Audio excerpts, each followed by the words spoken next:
For today's second date, Jeff is on the phone with us. He's a Southern gentleman who just moved here. Met a girl online. They went out to dinner. Nothing really crazy about dinner. Said they had a good time. The only thing that happened, and is the reason that he thinks he's not getting a call back, is that during dinner he realized that he forgot his wallet in her car because she had to drive because his car isn't here yet. So he asked for the keys, went out to the car, grabbed his wallet, came back in and still paid for dinner. Yeah. But he thinks that might have been kind of weird for her. It is kind of weird to be like, hey, first date, don't know you very well, but can I have your keys, please? So we're about to call her right now. Jeff, you ready to go for your second date? I think so, yeah. And all right. Why do you want to call this girl? I mean, I just think if I was new to town, I'd want to date around a little bit. I do want to date around, but I want to see her again first. I want to follow up with her and spend a little more time with her first. Yeah, you're not trying to fall in love with her, right? Well, I don't know. I mean, who knows? That's kind of the whole point of dating, but I just want to see where it goes. I guess you don't know unless you get a second date, right? Yeah, that's right. Okay, well, going to call her right now, get her on the phone, and see if we can find out why she's not calling you back. All right. All right, here we go.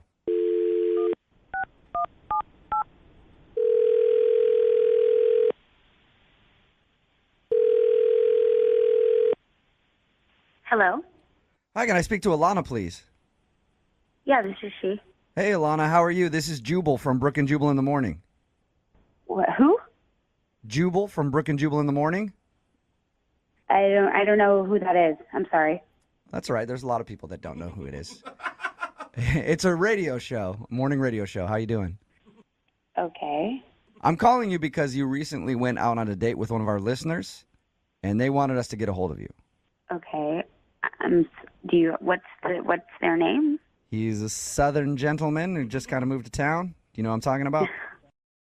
His name is Jeff. Yes, I do. He actually emailed us and told us a little bit about your date and is confused as to why you're not calling him back. So he asked us to see if we could get you on the phone and find out why. I don't know. I just didn't really work. You didn't really work? The whole date was just weird. There were little things that happened the whole date, and it just didn't really go well. Okay, can you put it so that we can tell him? Can you describe in your own words the date then? Because it sounds like more happened than what he told us. Yeah. I mean, we're just really different, really, really different. Whoa. I think during dinner, I went to use the restroom, and I got back, and I heard him pass gas. At the table? Like, were you sitting back down, or were you just coming up to the table? I was coming back to the table, and as I was sitting down, I definitely heard him pass gas. Oh, bad timing. So you were did he not notice that you were there yet, and you were walking up and he farted? Right, basically. He didn't say a single thing about it, and I just kind of sat there and thought, okay, well, I guess we'll just let this go. Did you guys have that awkward moment where you both know that the other one farted and you kind of sit there in silence for a second, like, is somebody going to bring it up? And then you go, I did, but he kind of seemed like it was totally fine. Oh, but what is he going to say? I mean, you'd have to pretend like it didn't happen on your first date at dinner. Yeah. Well, I kind of tried to just forget about it, but then we get to paying for the check, and he tells me that he thinks he left his wallet in my car and whatever. I mean, I get it. Like, maybe it just fell out of his pocket or something. So I gave him my keys, and I was praying that he wasn't going to, like, steal my car or do anything.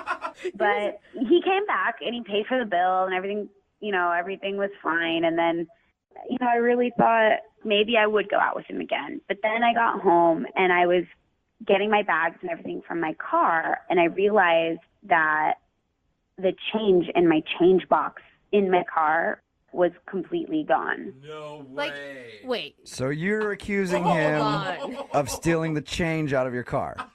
100%. Oh no my Are God. you 100%. Really? I had quarters in there. I know I keep my change there as like my little, thing where I just throw my change. It was completely gone. Why All I would could you think was steal? that this hillbilly from the South took my change, stole from me. So I wasn't even going to, he tried calling me, he texted me a couple of times. I did not even want to respond. I don't even want to see him again. I don't want to hear from him. I can't even believe that, like, the audacity he would have to call a radio station knowing that he stole from me. Oh, man. You said you don't want to hear from him ever again. Never again. Okay, well, that's going to be tough because he's actually on the other line listening. You actually noticed the change was gone from your car? What is going on? That's Jeff. Oh, my God. Hey, Alana, it's me. It's Jeff. I've been here the whole time. I mean, I don't want to talk to you. Like, you know what you did. I don't want to talk to you. Alana, don't you think you're being a little paranoid, accusing Jeff of stealing the change out of your car? I highly doubt that Jeff took the change out of your car. I took it.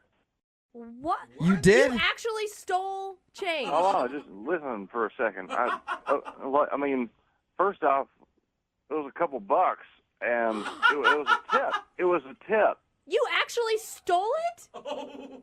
I checked my wallet. Cash was a little bit low. I mean, This is a joke. I needed a little extra for the tip. It was only a couple bucks.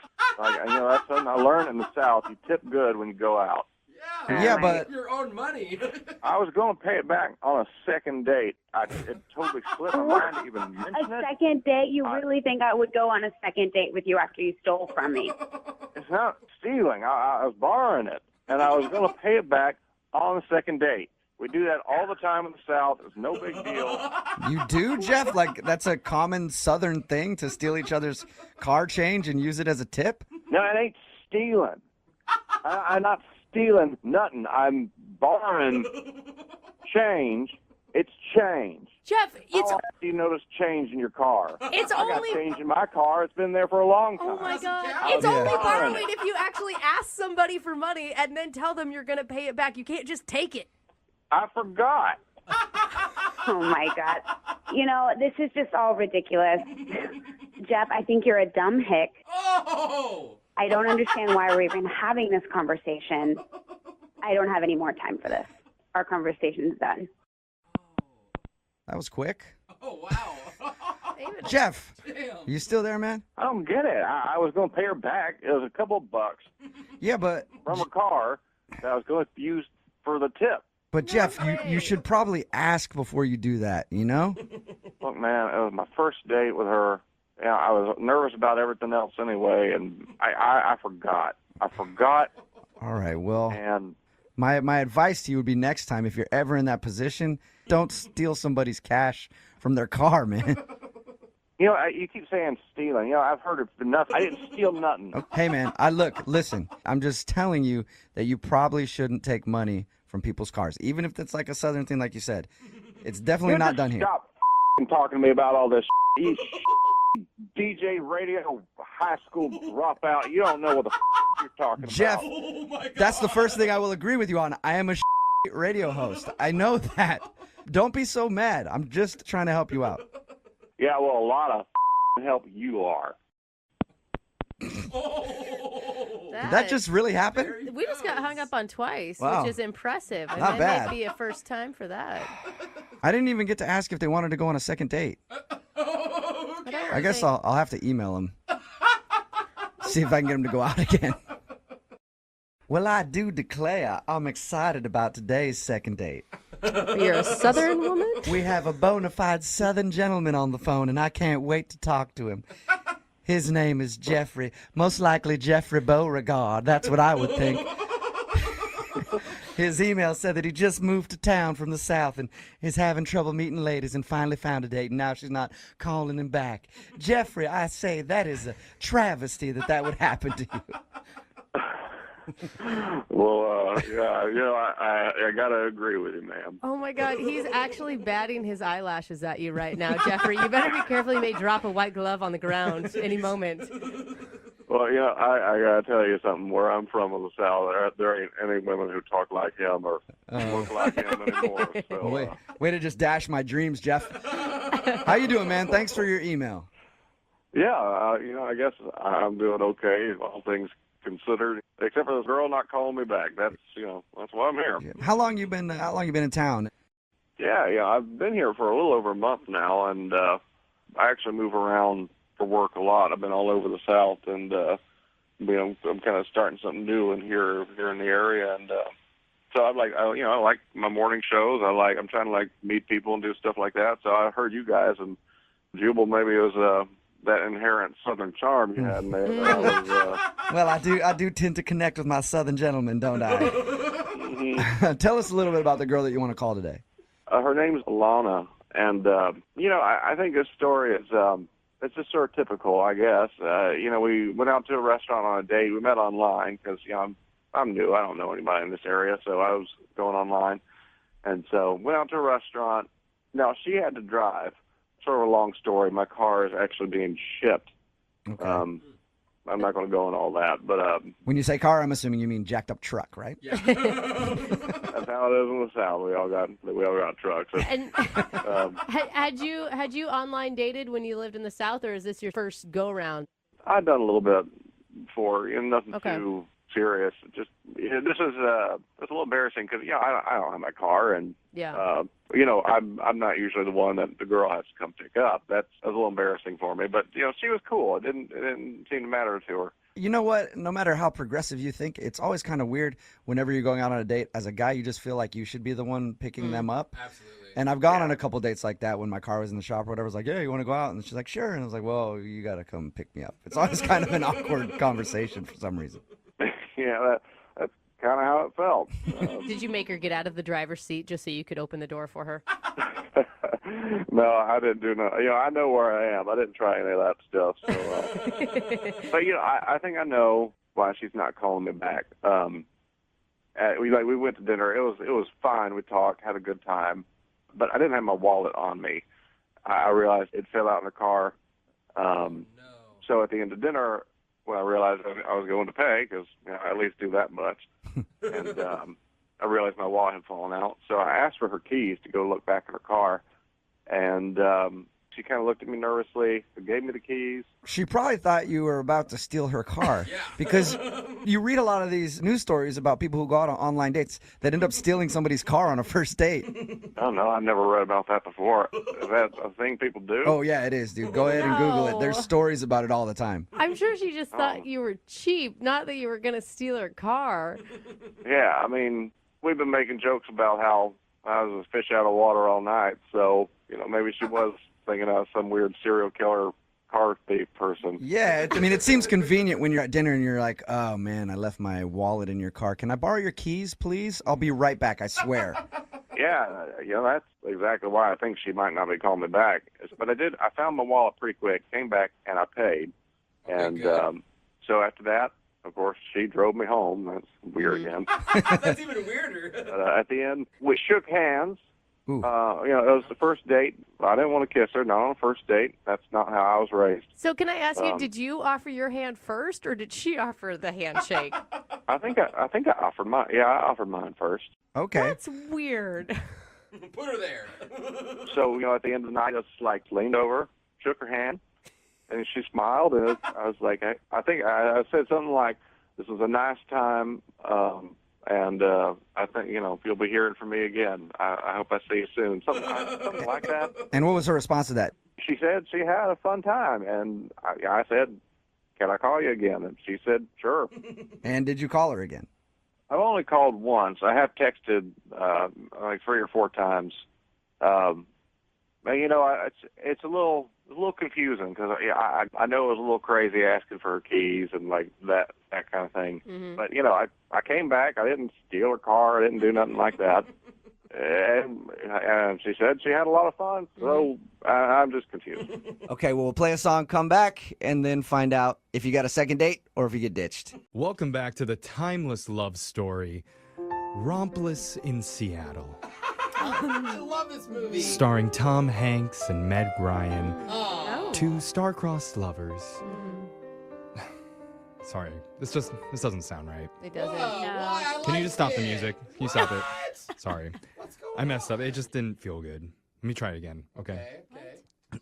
Welcome back, kittens, What? Whoa. to Rompless in Seattle, Hey. starring Tom Wanks Oh, Tom Waits. and Oh. Meg Ryder. Oh, Hey, wow. This If is you're a- under 18, tune away Yeah. right now. This is the story that everybody wanted to hear. Oh, okay. You know what? Cut the music again. Oh, It's I not like working. that one too. It's not working. I'm just gonna recap normal. Okay. Oh, okay. I can't. People were really into that one. Well, I liked it. Yeah. Okay, maybe we'll do an X-rated version of the show later. But Okay. if you're just tuning in, one of our listeners, Jen, showed up 20 minutes late to her date with a guy named Tim.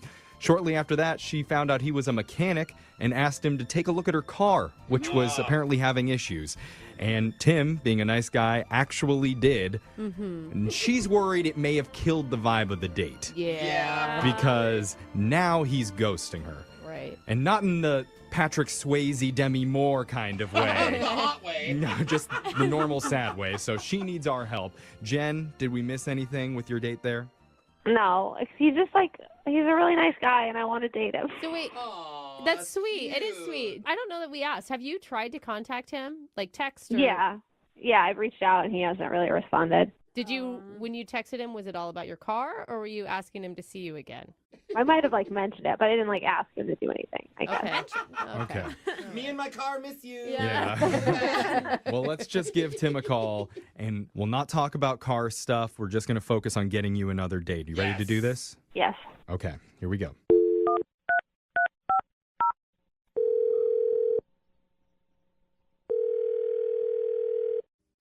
Hello, Hi, I'm looking to speak with a guy named Tim.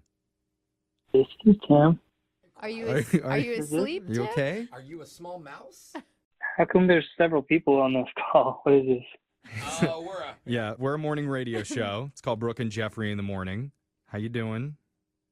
Okay. What's Is this You is this a awake? bad What's going on? time? no? What's going on? What's up? Well, we're doing a segment on our show called A Second Date. That's where if you go out with someone and afterwards, if they're not calling you back, you can reach out to our show and we'll call that person for you to try and figure out the reason why.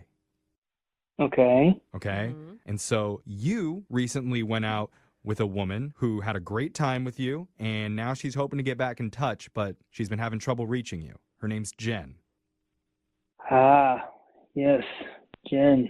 Yeah. I do know Jen. Yeah, That's good. Jen realizes that she probably didn't give the best first impression on the date. Yeah. Or second impression or third impression. Right. Yeah. Yeah, that's a very true statement right there. Yeah. She feels bad. Yeah. She told us about how everything played out, that she showed up late and that Mhm. she asked you to go look at her car, and she's remorseful Yeah. about how that played out, but she's hoping that you'll give her another shot. I don't know.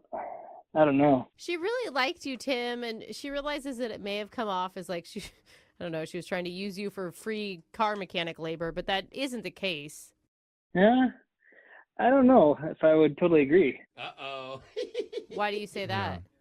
I don't know. I don't know if it's just like the date was going pretty good for a while. You know, it seemed like we had things in common. Like we were talking about books and video games and stuff. But as soon as I mentioned the fact I'm a mechanic, it was like the conversation just flipped instantly, and that was all what the conversation was about. It was about her and her car. Oh, Yeah. geez. I mean, I can see how that would be a frustrating thing, but it sounds like, from what she told us, there's a lot of problems with her car. So maybe it was just a top of mind situation. Yeah, can you blame her? Well, it was just weird. I mean, sure, I'll look at your car, and it was dinner almost ended instantly as soon as I said that. It felt like it ended way too early. She's like, "Do you have cash? Really? You could just pay for this right now." We didn't even wait for her to get money back. It was almost abrupt ending to the dinner. It was so fast. So Oh, she I didn't know that. threw her cash on the table and ran out and was like, "This is it. You can fix it. The check engine light's been on." Yeah. I mean, it felt like that. It wasn't as drastic as actually running out of there, but as soon as we got to her car, the moment we walked up, I was I knew I had made a mistake, and it was the thing was totaled. I didn't know what to do. I told her it shouldn't even be on the road. What? Whoa. What do you- Yeah, what do you mean totaled? The wheel was kind of wobbly, and the tail lights had been smashed in. It was she had been in a pretty serious wreck, and she was trying to tell me how one of her friends said, it's probably just something that can get done with a few repairs. But I'm I'm pretty much an expert on this stuff. I've been doing this for a while. I'm that's a totaled car. Your car is done. You can't throw. Drive around with a neck brace on. Yeah. Yeah. Not what you want to hear. The bumper is just gone. And I was just trying to be honest with her when I said that I couldn't help. And this is things just started getting weird then, because then her her voice started raising, and she was like trying to tell me that I didn't know what I was talking about, and how like her friend was saying that it was totally repairable, and it was just like, whoa, take a chill pill here. I'm just trying to be a nice guy. Yeah. Like, give you my professional advice. Well, do you think, I mean, maybe it wasn't that she was reacting to you. It was just like really shocking for her to hear that, maybe? Yeah, I feel like as a mechanic, you must hear stuff like that all the time whenever you give people bad news about their car.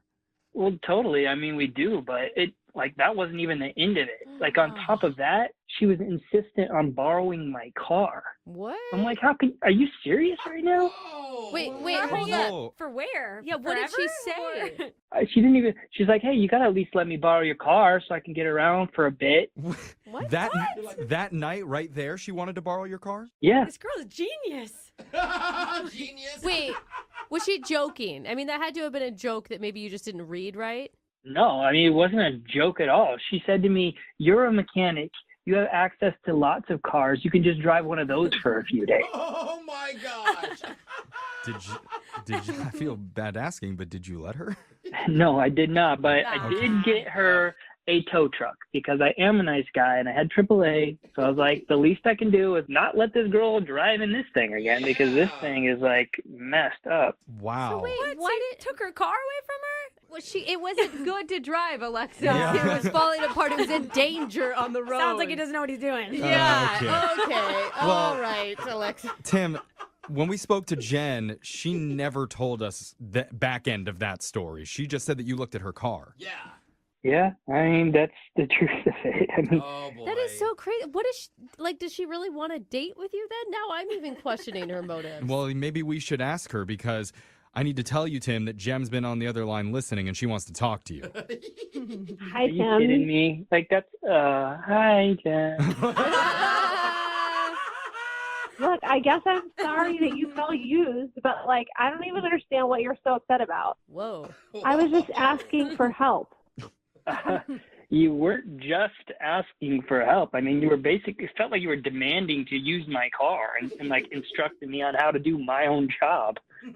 Like, you just said, like, I'm in this undrivable car, and you're, like, an expert, Yeah. and I have you in front of me, and I'm not going to ask you, like, hey, can you look at this? Like, and then, yeah, I asked to borrow your car because it's, like, 10:30 at night. What do you want me to do, like, walk around at night by myself? You just told me that I shouldn't be behind the wheel of this car. Yeah, I could have gave you a ride home instead of you I just borrowing thought my you car. I just thought you had, like, options for other vehicles, and if you could help me out, why wouldn't you want, you know, we just had, like, a great date. Well, Jen, when a plumber Great comes date. to your house to fix a broken pipe, they don't stay at the plumber's house while they fix it for you. Well, I wasn't dating a plumber, okay? I was on a date with a mechanic. No, that's not my point. And you're on a date. Like, he owes you nothing. You're Dates are acting, like friends, and friends help you do things. you're not did friends help. yet. You're not friends yet. It's one date. You don't get that. He I feel doesn't. like he did help. He No. paid for a tow truck. It's a very entitled thing to do to assume that this guy should loan you his car. Yeah. I just It's thought like a he seemed business really nice and helpful. transaction. I don't understand what the big deal is. I was going to say we could just keep dating, but I don't even know if I want to anymore. Oh, wow. Wow. I don't know that option was on the table. Yeah. Really, Tim? It sounds like you overstepped, Jen. Maybe as long as you stop texting me about your car issues, I don't need to update, you know? Oh, you're still doing that? Jen. I just, like, I told him it was still not going great. He's assuming I actually wanted to know the update.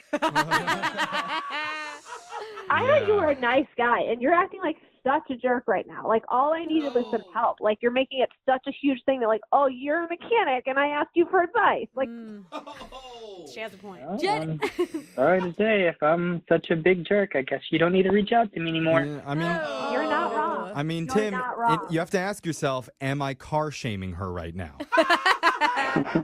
I mean, I think she did a good job of car shaming herself. Yeah. Okay. Well, Wow. I mean, the conversation isn't going great right now, but I still Yeah. need to ask, Tim, would you like to go out on a second date with Jen? We will pay for it. I'm going to have to say no, thank you. Shocking. Oh, man, I felt that Shocking. chemistry. I know. Oh, And Okay. man. how would Jen get there anyway? She doesn't have a Yeah, car. that's a good point. Uber. How about this, Tim? Would you be willing to give Jen a friends and family discount on fixing her car? I mean, if her car was actually fixable, then yes. But the thing it's a piece of junk. It's fine. I'll take it to a real expert. It's total. Everyone's going to tell you that. Sounds like your friend is one, so just take it right on to your friend. We've heard about hundreds of dates on this show, and I can tell you, based on everything that we've learned, the single sexiest thing a woman can do on a date Okay. is be prompt. What? I thought right. you were going to say, like, be herself, be confident. No, show up on time. Oh. You can't spell prompt without romp. That's not an accident. They did that on purpose. Actually, 4 out of 5 relationship experts say if your legs are in the door on time, they'll be in the air 3 hours later. Hey, all right.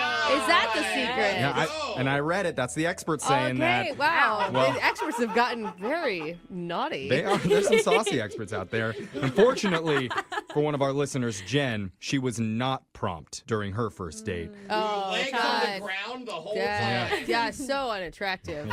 So, of course, she went rompless, and now she needs our help. Oh. So, Jen, how you doing today? Hi, I'm okay. How are you? I'm doing all Yeah. right. Tell us about the guy that you were not prompt for. What was his name? His name is Tim. I met him online. Okay. He's really cute. Oh, that's good. That's good. I mean, how late were you to this date? I wasn't that late, like 20 minutes. I don't know. Okay. Well, That's late Yeah. enough to be like if you give a heads up, did you give him a heads up? Well, that's kind of a funny thing. So I was driving there, and he texted me and said, I'm here, and I'm running really late. And I, like in my head, I responded to him, and I texted him back. In your I head. guess I didn't do it with my phone. And I got there, and he was walking out of the restaurant. Oh, it's not a good look. I said, where are you going? And he was like, I thought you stood me up. And I said, but I texted you. And he showed me his phone, and he's like, no, you didn't. Oh, my God. That is embarrassing. no. Dude, I understand that, though. I do that all the time where I Me too. respond to people and then I didn't actually I type it know. out. Or worse, you type it out and then you don't hit send. Right, either way. Yeah. And, like, you're frantic because you're late. So you're like, I don't have time to respond to this. It's like in your draft Exactly. folder. Oh. What did Tim say when that happened? I mean, he was cool about it. He said, good. yeah, okay. And so we still went in and had dinner together. That's good. That's really nice. That's got to Yeah. be a pretty good guy if he's willing to look past that. Was he able to reset his attitude, though? Because I assume if you're walking out of a Yeah. restaurant thinking that you're stood up, you're in pretty bad mood. Yeah. No, he was super nice. We had a great conversation. I mean, Okay. the one other thing that was kind of weird, I guess, was I didn't know that he's a mechanic. I learned that through the course of conversation. So Okay. I have been having some issues with my car, Oh. and I asked if he could just take a look at it for me. Oh, No. wow. You don't ask someone to do their job on the No. date. That's like asking a comedian to tell you a joke. Uh-huh. It's I mean, like, I can't blame you though. Take the help. Oh, I okay. get it. I mean, but wait. But you're wait so you're later. already 20 minutes late to the date. You show up, you find out that he's a mechanic, and then you're like, hey, by the way, while we're here. Will you check the dipstick? Yeah, for me? go check under the hood. Yeah, I guess I didn't think I think it was a big deal, and he was nice about it, and he did. And we walked down the street, and we looked at my car. Wow, Did- he's now, wait. really nice. He's really nice. Or maybe he really wanted to. So there is a chance that he wanted to show off what he knows. He could see it as his opportunity to be like, "Oh, cool, I I'm can a help manly her." man. Totally, like Yeah. this. Yeah, you This guys sure know how men think. I don't know. I'm just trying to be positive here. Like, was he the one that suggested to walk to your car and look at it?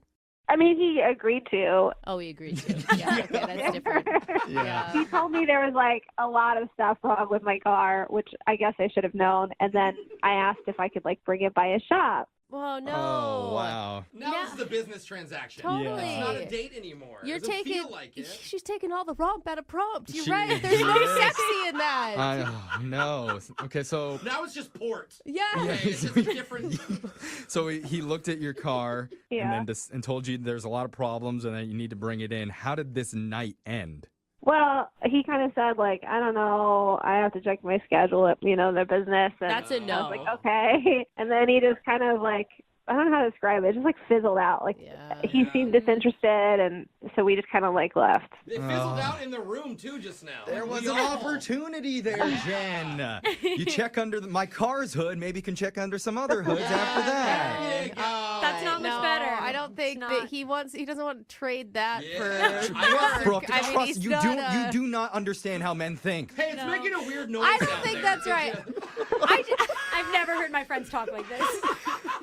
Honestly, though, Jen, I just think that you should have just left that out. Yeah. You know, like, you don't mix, I mean, for black, like, it's a terrible cliche thing to say, but, like, business and pleasure, they just don't mix together, you know? Yeah, I guess I didn't think of it that way. I just thought, he's friendly and he'd want to help. I don't know.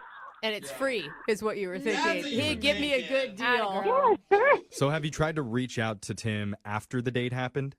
I have, and he just hasn't even really responded. Yeah. He gave me a one-word answer once, and it stinks because I really think he's a nice guy, and I had a really great time, and I don't know. I'd love it if you guys could help me get a redo. Yeah, all I right. think you need a redo. I hope you've learned from your mistakes. Yeah, focus on him, not on your car. Yeah, okay. So we'll play a song.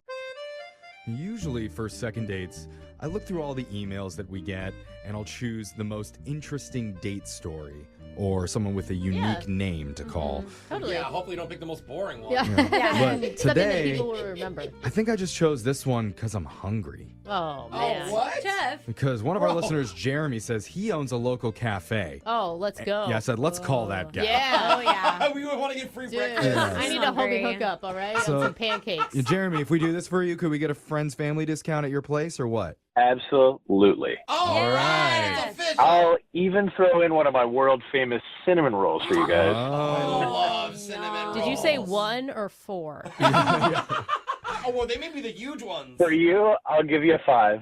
Hey, all right. He's I a love producer. this We're guy. gonna eat. No, All that's, right. that's 2 for me. So let's get into this. Jeremy, tell us about the person you want us to call today. What's their name? Anna is her name. Okay. Anna, okay. Okay, go for it. Where did you meet her? Well, she actually came to the cafe. Oh, do you make it a habit of dating your clientele? Absolutely not. It's bad for business. Oh. Yeah. Okay. Oh. Because, if we break up, then I don't get any repeat customers. Yeah, and she'll tell her friends, do not eat there. So what made Anna break the mold for you? Well, she actually had something wrong with her order. Oh, She no. had made a substitution, and then there was just, sticky finger with the waiters. It happens sometimes. Sticky fingers? What do you mean? He stole some of her breakfast? I don't understand She what was you mean like missing that. 6 strips of Or bacon. he literally put down a plate with syrup all over his hands. Yeah, sorry. He punched the wrong button. Oh, he rang in the Oh, wrong. okay. Yeah, okay. When he put in the That's fair. substitution. Okay. So That's just a little no, human that's- error. I yeah, got you. That happens. Okay, so she complained about that, and what happened next? Well, I came out to kind of resolve the issue and apologize and just make sure that everything was taken care of, customer Good service. Yeah. Wait, did she escalate it to that level, though? Can I just ask you? She didn't escalate it, but when I saw how cute she was, I decided a manager probably should handle that one. Oh, I see. I Gotcha. see. All right. So Okay. how did that interaction go? It was fine. It wasn't really a big deal. I actually even gave her a free cinnamon roll. Oh, lucky. Dude, you're just handing Yeah, these bad you know. boys out. That's right. See? You complained to the right person. I know a guy. He actually owns the place. Yeah. Oh, oops, it's me. Pretty people even eat free. Yeah. So how did you turn that into a date, though? Well, she thanked me for giving her the free cinnamon roll, and we kept talking for a minute. She just said that she started working in the area, and I offered to show her around since I've been there forever. And Nice, bro. And she took you up on that? yeah, I was going to show her around and got her a coffee even. Ooh. Mm. So I got her number. Nice. That's the most Nice. important part. Okay, that was an awkward way to get to it. Yes. Okay. The point is, you got it done. Yeah, you got it done. You gave her enough free stuff that she gave you her number. Yeah. Here's a coffee, here's cinnamon roll. What else? Here's a fork. Can I? And the thing is, as someone who has been new to a city where you don't know anyone, you will literally call whoever gives you a phone number. Yeah. Because yeah. it's just like anyone hang out with me. I can't be choosy right now. I mean, I don't mean to knock you, but I assume she called. Yeah, we met up a couple days later. Nice. Okay. What'd you end up doing? Yeah. It was like mid-morning. I left the cafe, and we just kind of walked around, and just showed her around some places. It was pretty cool. And then it got to lunchtime, so I offered to buy her some lunch. Mm-hmm. And she said that was great, but she lived nearby, and we should just pick it up and go eat it on her balcony. Oh, damn. You got the invite? Yep. Nice on Dude. her, too. Look at this vibe. Daytime even. Okay. Yeah, I was kind of surprised by that. I didn't really know how to handle myself, and you could tell sometimes I'm a little awkward. Yeah. It sounds it's like cute. you really like her. Yeah, it's endearing. I mean, it's endearing to be a little awkward. Well, I'm glad somebody finds it endearing. Okay. So how was her balcony? It was nice. It was good. She kind of gave me the tour of her apartment. The balcony was cool. Good. What else did she show you? Did she show you anything else at lunchtime? Oh, my God. Wow, Brooke. No? It's not cute when you say it like that. Afternoon delight. I wasn't trying to go there. Like when we got to like, here's my bedroom. I was like, okay, so what is the move here? What's happening exactly? I was trying to pick up on You everything. just go jump in. Awkward. All right, so... get in, silly. Look at your bed looks too made. Let's try to undo that. That's a good Oh line. my gosh. He is awkward.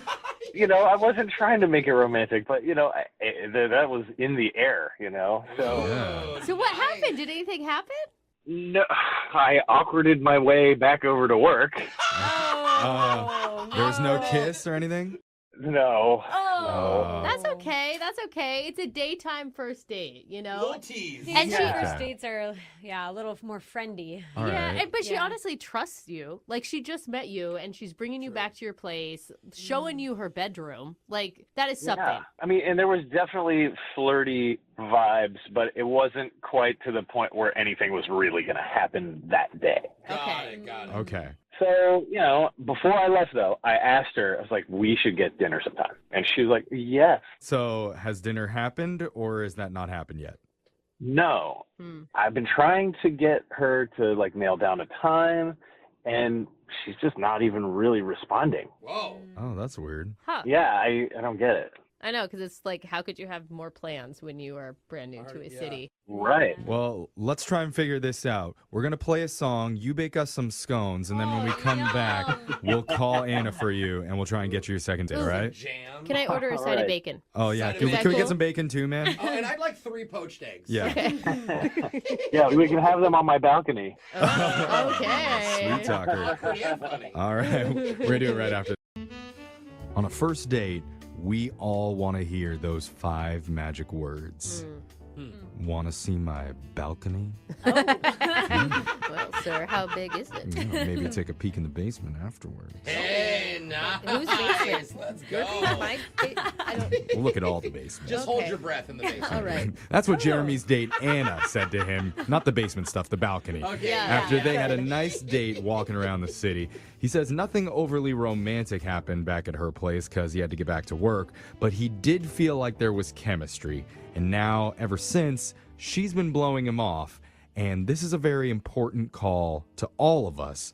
Not only because we care deeply about Jeremy's love life, but also because if we get him a date, he promised to send us free food from the cafe he owns. Yeah, free We're breakfast. so hungry. So guys, A game here. Yes. I Don't mean, screw it up like we did the last 7 calls. he sells cinnamon rolls. I understand what's on the line, Jeffrey. yeah. Okay. Did we sum it up there pretty good, Jer?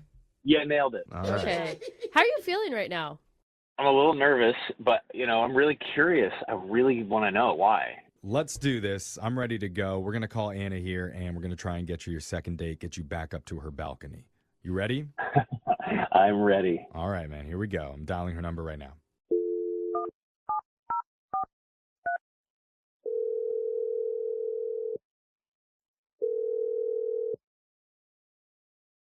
Hello? Hey, is this Anna? Yes, this is Anna. Hey, Anna. My name's Jeff from the radio show Brooke and Jeffrey in the Morning. How you doing? I'm okay. What's the reason for calling? We're calling because we do a segment on the show called The Second Date. Have you ever heard of anything like that before? No, I haven't. Sorry, I don't know who you guys are. I just moved to this area, and I haven't even listened to the radio. Oh, that's one good. time. Lots of areas, so We're- that's offensive. That's okay. We're the welcome crew. We'd like to welcome you to the area. Yes. Yes. Heard that you've Oh, made yeah. quite the impact already, so Yeah. good job on you. We're welcoming you on behalf of our good friend Jeremy, who you met recently. You remember Jeremy? Jeremy? Yeah. He works at a cafe. He owns it. Yeah, I know Jeremy. I'm just a little confused about why you're calling. Well, Jeremy asked us to reach out to you because he says you guys hung out and he had a great time and he was thinking you might see each other again, but he's been having a hard time getting a hold of you and he's not really sure why.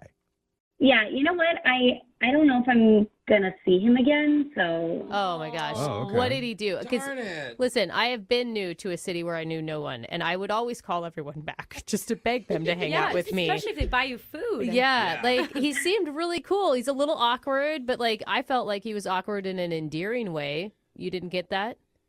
No, I mean, I definitely got that, and I had a good time hanging out with Jeremy, but there was. Okay, so I've been to his cafe twice, and, you know, I met him there the first time, and then we hung out a little bit. And then I actually stopped by a few days after that just to say hi, but he wasn't there. So I ended up ordering a cinnamon roll. Can I ask, is that detail important to your story or just a humble brag? I know. I'm already so hungry right now, and if you describe a cinnamon roll to me, I might lose it. Just rub it in. No, that's when I realized that the one that I ate the second time was really different from the one that I had a few days before. Okay, I mean that can happen when they make handmade cinnamon rolls places. The dough is different or something. What does this have to do with Jeremy, though? Are you a food critic? No, I'm not a food critic. I understand that question, but I have to give some background first because his cafe has been in his family for generations. Cool. Oh. And so we were talking about them when we hung out, and I shared that my grandma Margaret, she made these great cinnamon rolls, and I know that his cafe is kind of known for cinnamon rolls, so I showed him my recipe book because it was right there in my kitchen. And when I went back a few days later, I realized that he was making my family cinnamon rolls. They tasted exactly like my grandma Margaret. What? So wait, slow down. You're accusing him of something He's now. a cinnamon roll thief, guys. Yeah, essentially. This is a stretch. This feels like a stretch Are to we me. reading this the right way? You're saying that you think Jeremy stole your grandma's cinnamon roll recipe and started selling it at his cafe. Look, I can't explain it, but like the cinnamon roll that I had the first time was completely different than the second cinnamon roll that I had, and it tasted exactly like my grandmother's. Wow. I remember my grandma's cinnamon rolls too. I mean, you can tell. If Dude, you've been how eating them messed your whole up is life. that he is taking his family's recipe and just throwing it in the trash for another family's better recipe? one? Well, hold on. We don't even know if that's true. Yeah, that's. I mean, the whole thing is crazy. Yeah. I believe it. I kind of believe it too. Well, there's only one way to find out. Let's ask. Jeremy, did you steal her grandma's recipe for cinnamon rolls? Oh, that's right. He's on Oh my God, he's on the phone. Oh my god. Yeah. Anna, sorry. I need to tell you, he's on the other line listening. He wants to talk to you. Oh my God. I am so sorry that this is happening right now. Wait, is that because you're caught? No, I didn't steal the recipe. I made a Okay. batch, and I gotta say, the recipe was so good that it kind of influenced me. So I kind of made an homage to her grandma's recipe. Oh, you're trying to. Anna, you combined were them? right. You were right, Anna. I blended a couple of the elements together, a little more nutmeg here. A pinch of salt was kind of an interesting choice, and it really brings out some Okay, flavor. you didn't steal from her. Anna inspired you. Or I guess Anna's grandma inspired you. Truly, it was an inspirational. No. Here's the thing. If it was on the up and up, you would have said something. You would have asked her. You would have told her, right, Anna? Yeah. Yeah, I feel like if you're going to do like some experimentation, you do that at home and not your place of business where you're selling the recipe like that. I really can't believe you just admitted that. That's actually true. He's making money. I wanted it to be a surprise for you. What? Then why didn't you tell us about that? Yeah. I wanted to tell her first. I hadn't gotten her on the phone yet. Oh, come on. I don't know. So this was supposed to be nice? I didn't even think that would factor in at all. Okay, well, tell her what you were going to say to her if you talked to her in person then. Well, I was just going to let her taste it for herself and see her reaction and then be like, your grandma's recipe? And then, like, kick off a conversation about it and have some fun with it. You're so making all this up right now, dude. Anna, are you buying this? No, I feel like it's really weird that you made it at your restaurant. And like, Jeremy, I thought you were a nice guy, but like we just met. Like this. Okay, well, It's just. I'll stop using it. I thought it was kind of Oh. Cute. I don't know. I mean, what would have been cute is if we had like a cinnamon bake-off in our homes for like a date, but like That is cute. Yeah, but you can't make any money off that. All right. Look, I definitely see your point, and I'm sorry. It was probably a silly move to bring it to the restaurant first. Good move. Yeah. Good move, Jeremy. Wow. He's turning me, Anna. He's turning me onto his side. I want to You're just stand. hungry. I want to stand just up for want Jeremy one. because No, he seems I'm like with a pretty you. genuine guy, apart when he's not stealing grandma's recipes. Yeah, But that's pretty Oh, low. come He's on. stealing from I Brooke. actually kind of believe him, Can Anna. you get lower than Anna, he said he would stop using the recipe. I mean, he may have tried maybe to do something nice for you. maybe there's a way that you can be involved in this, Anna, where he names it like Granny Margaret cinnamon rolls, and then Anna gets a little portion from every cinnamon roll sold. Or they can donate to a charity, like $1 per roll or something. No, you don't get any money donating to charities. I'm trying to make them money. I like the charity Guys, they aspect. just met and you want them to do No. a business Well, together? If you donate to charity, just send them over to the radio station then. We'll leave. So what do you think, Anna? I mean, it's a lot to go into business with a man you just met in a city that you're new to. Yeah. I mean, you hit the nail on the head. Like, I don't think I would want to go into business. Like, I'm not trying to sell my grandmother's cinnamon rolls, but I do appreciate the explanation because I was Okay. just kind of too weirded out to ask about it. Cinnamon rolls aside, did you feel like you connected with Jeremy? Because that's what this whole phone call is about. We'd like to send you guys out on another date, and we'll pay for it. I would love to take you out again. I'll never do anything with your grandmother's recipe without your approval. And I mean, I just appreciated you sharing that with me. It was kind of like a nice intimate moment between, generations of recipe passers, Aw. I'm this so guy's sorry. good. He is. Come on, Anna. One more shot. If there's more red flags, you can dump them then. He's just another man that appreciates a nice toasty set of buns. And Mm-hmm. in that Amen. spirit, please, Anna, give him one more shot. Okay, yeah, I will. Oh, Yes. look at that. Thank you. We did it! We're getting free breakfast, everybody! Breakfast! Dude, now we gotta try the cinnamon roll. Yeah, Jeremy, we'll take 20. You guys got to pick which kind you want, grandma's or mine. Oh! Little Bimple. Yeah, you said you weren't making grannies anymore. Uh-oh, busted. Look, in the oven. It's a cake. It's a pie. What? No, it's Captain Casserole. That's right. Able to chop faster than a magic bullet from QVC. More powerful than a ninja food processor. Able to peel a potato with a single slice. Captain Casserole. His food hits your plate and your pants hit the floor. Get it, Captain That's his Casserole. superpower. Yeah. If you're just tuning in for the second date, Jesse is on the phone. Jesse is now better known as Captain Casserole. And why do I call him that? Because Jesse went out on a date with Adrian, and he made her his famous chicken casserole, he says. They ate it. They had a good time. But during that date, he showed her his comic book room. I guess he's a big collector of comic books. And he thinks that she might have been turned off by that because after he showed her that, the conversation seemed kind of forced, and then she left, and now she will only respond to him if he's like, hey, how are you? She'll respond to that, but every time he asks her out, she says she's busy. So we're about to get her on the phone and find out if it was the comic books that turned her off. You ready to go, Captain Casserole? Yeah, I just want to know. I mean, that's all I can think of is that maybe it was my Well, comic book. let's not forget you're also wearing a Green Lantern ring to top it all off. I think it's cool. I don't think it's that big a deal. Okay, cool. Well, we're going to get her on the phone and find out why she's not calling you back. You ready to go? Yeah, I'm ready. All right, Captain Casserole. I'm going to be your sidekick. Kid Dyson. Captain Casserole and Kid Dyson. Dyson, huh? Yeah. That's a brand of kitchen stuff, isn't it? No, it's a vacuum cleaner. Oh. Yeah. Shows how well I know cooking.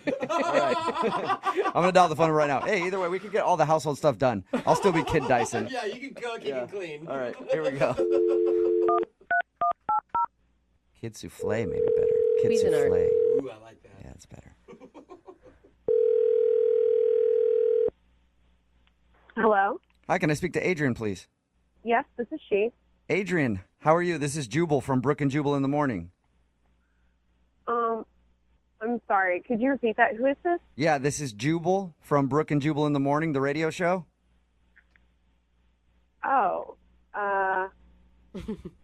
okay. What is this regarding? This is regarding a date that you recently went on. We do I'll tell you what it is before you get too weirded out. We do a segment on our show called The Second Date. You recently went out with a guy named Jesse, and he emailed us about you. So we're calling to find out why you're not calling Jesse back. Well, this is really weird to be put on the spot like this. I know, I understand. Do you not want to go out with him again? I don't. Okay. I don't. I'm sorry. That's all right. Hey, I don't care. You're not saying no to me. You're saying no to him. Why don't you want to go out with him again, though? So, I mean, I went over to his house for dinner, and he had talked himself up as this really great cook, like one of the best in his circle of friends or whatever. And yeah, he told us the same thing. He said he was a pretty good cook, and he said that he made you his signature chicken casserole. Yeah, first off, chicken casserole is not. That's not a food. That's something you take to a potluck. That's something. I was actually kind of thinking the same thing. Really? Yeah. I mean, it's a casserole. It's like a throw-to meal that you do when you're like a working mom. See, I don't cook. I heard the word casserole, and I was like, wow. Fancy, right? That sounds hard. But, you know, you got to give the guy a break. He's like a single dude, so. Yeah, I thought it was great. And, like, I'm a huge foodie. But, you know, if it's good, if it's delicious casserole, like, by all means, you know, change my mind. Like, prove it to me, you know? Mm-hmm. But it was, I mean, it was the worst thing I've ever tasted. Really? It was that bad? Oh, no. It was so bad, and he had talked it up so much. He said that you ate it and seemed to like it. Well, I was brought up in the Midwest. I have certain manners that I try to, you know. AKA, So you were being polite. Yeah. Was it like can of mushroom soup bad type of casserole? Oh, it had to have cream of something soup. Like, Again, I'm not tracking with you guys because cream of anything soup sounds good to me. No. Sounds delicious. No, that cream of mushroom soup that like you get at the dollar store and you pull it out and it's like this gelatinous mass. Like listen, my grandma used to make that. Mm-hmm. Dude, the cream of mushroom soup. I love that stuff. Okay, well, if you like it so much, fine. But personally, I would not give that slop to my dog. All right. Yeah, it sounds like he made a delicious meal to me, but I guess I don't get it. So is that the only reason then that you just didn't like his cooking? It's one of my deal breakers. You know, one of my priorities is that if I'm going to date someone, he needs to be able to cook. He needs to know how to cook for a woman. He needs to know how to set a table, present a meal. All right. Wow. The comic book thing have anything to do with it? I know that you voiced your concerns about the food. He thought the reason you didn't want to go out with him was his big comic book collection. Actually, I mean, we looked at that stuff after dinner, and I felt physically ill. So I was just trying to, like, keep it together. It couldn't have been that bad. Oh, no. No, it was. And I don't understand how, I mean, I'm really worried because if that's his signature dish, right? I mean, it's cold in the center. It wasn't even cooked all the way through. I mean, if that's his pride and joy, then, like, what does everything else taste like? Like, I'm completely terrified to think about that being inflicted on another woman. I feel like the second date has turned into a Yelp review. Yeah. And you're just destroying him. It's like Food Network right now. Yeah, well, one of his friends needs to sit him down because they've clearly, like, let him think that he's good at this. Okay. Well, Adrian, I do have to tell you that you kind of have already told him because he's actually on the other line listening. You're kidding me. No, I'm not. Jesse, you there? You really didn't like it? Oh my God. I mean, I've made that for people and they love it. Like I don't understand. I hate to be the bearer of bad news, Jesse, but they were just being nice to you because it tastes like trash. Oh. Wow. That's disgusting. It's unconscionably disgusting. Are you Jesse, nobody's ever told you that your food is bad before? I mean, the way Adrian is describing it, it's the worst thing on the planet. Like nobody has even said anything remotely like this at all. Dude, Jesse, she is being so mean to you. Even if your food is that bad, like, I don't know why you're still, like, even being nice to her at all. Well, I mean, if she's right and my cooking's that bad, I mean, I can't fault her for being upset about it. I mean, I mean, think of, like, nobody's told me this before. listen, someone needed to tell you and someone's told you, so you can move forward now, I guess. You need a class. You need a class. You said class? I thought you said slap. I heard that I thought you were like, you need a slap. I was like, you want to physically assault him, Adrian? No. I mean, maybe someone could, but no. Just take a class. You know, if you like to cook, you can get better. I'm sure you can. You can't cook for another woman like that. Like, you just can't. It's not right. What if I just had an off night? Like, I just wasn't up to snuff. Maybe you just didn't like that particular recipe. What if we have a do-over and I make you baked ziti? Ooh. No, absolutely not. No do-overs. No, like, if you can't cook a casserole to warmth in the center, that's basic cooking skills. It's common sense. Adrian, you should be on one of those cooking shows as a judge. Yeah. Like, you are perfect for it. I just know good food, and I know what I like, and it's important to me. Okay, well, at this point, I need to ask you anyway. Would you like to go on a second date with Jesse? We will pay for it. The only way I would ever go out with Jesse again is if he took a cooking class and he completed it, and I viewed the certificate with my own two eyes. Wow. Well, why don't we take one together? Then you know firsthand that I've gotten better. No, I'm not taking a class with you because I don't need it, frankly. You take the class, you show me the certificate, maybe we can talk. Whoa. So I can call you after I take this class? Oh, Jesse, come on. Get a spine, man. Say no. Yes, you can call me after you take a cooking class. We'll see. Hey. Okay, I'll do it. I'll go Jesse. take a cooking class. Come on, man. Like, really? You're going to go take a whole class and everything and show her a certificate just to get a second date? Well, she's made a lot of good points. I mean, nobody else has told me this. At least she's upfront and honest with me about it. Yeah, but she doesn't care about, like, the time, the energy, the effort you put into the night. I mean, if I'm that bad, then yeah, I mean, I guess she has a right to be upset. Thank you. At least you're open to improvement. You know, like, if you want to be better, then that's something I can get on board with. Well, there you go. I think this is kind of a successful second date. Sort of. It's so weird. I mean, they always say, like, in couples, hey, you guys should make each other better. Doesn't matter if you do it by just degrading the other person until they do it. And that's what Adrian just did for Jesse. Oh, nice. Thanks for your time, you guys. Thanks for the help. And if you guys know of any good cooking classes, let me know. I'll have people text it in 78592. Where can Jesse find a good cooking class? Women like a man who's well-read. Yeah, absolutely. You know, somebody who's very knowledgeable about the classics, like the Green Lantern, No. X-Men, No. Superman, things like that. Comic books. Yeah, they love it. Jesse is on the phone with us right now, and he's having trouble getting a call back from a girl named Adrian. Apparently, he thinks that his love for comic books might have turned her off. We'll get into that in a second. Jesse, how are you? I wish I was doing better. I guess, otherwise you wouldn't be doing a second date. So the girl who you want to call today, her name is Adrian? Yeah. Okay, tell us how you met her.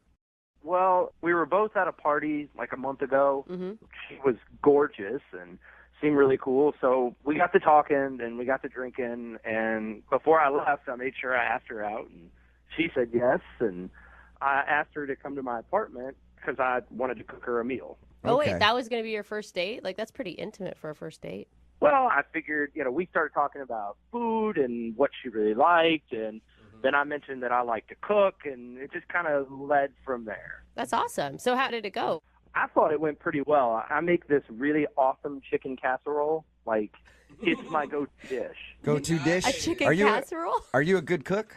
Yeah, I mean, I haven't heard any complaints. I like to cook. My mom taught me to cook, and I made this chicken casserole for her. I made cocktails. We had candles. Like, I pulled out all the stops. So you made it romantic. When she walked in, she knew, like, this guy is That she putting was effort in. About to get. Get it on. Yeah, that's what I was thinking, but... Or just have a nice dinner. Make it that obvious. Did anything like that happen on your date? No. Oh. No, I was kind of hoping, but I got a hug at the end of the night. I didn't even get a kiss. Oh, you didn't? Oh. Did she linger for a long time after dinner, or was it like, all right, good chicken, I'm out? Well, we talked after dinner, and that's kind of when the comic book thing comes up, because she kind of noticed a couple things around my apartment, and I also wear a Green Lantern ring, and so she kind of asked me like that. She was like, "Oh, that's really cool. What is that?" And so I explained it to her. And You wear it, hang on one second, Jesse. You wear a Green Lantern ring all the time? yeah, Why? because I like comic books, and I like. It's a long story, but I mean, it has to do with Green Lantern and willpower, and I mean, it's not the nerdiest thing in the world. It's up there. It's close. It may not be quite the nerdiest, but it's definitely in top 5. All right. Well, she didn't think it was the nerdiest thing in the world. I mean, she thought it was okay. Mm-hmm. So, and then I started showing her around my apartment, and then we get to what I affectionately call the Fortress of Solitude, where I have all of my collectibles and my comic books. So you showed her your Fortress of Solitude and your comic book collection and everything.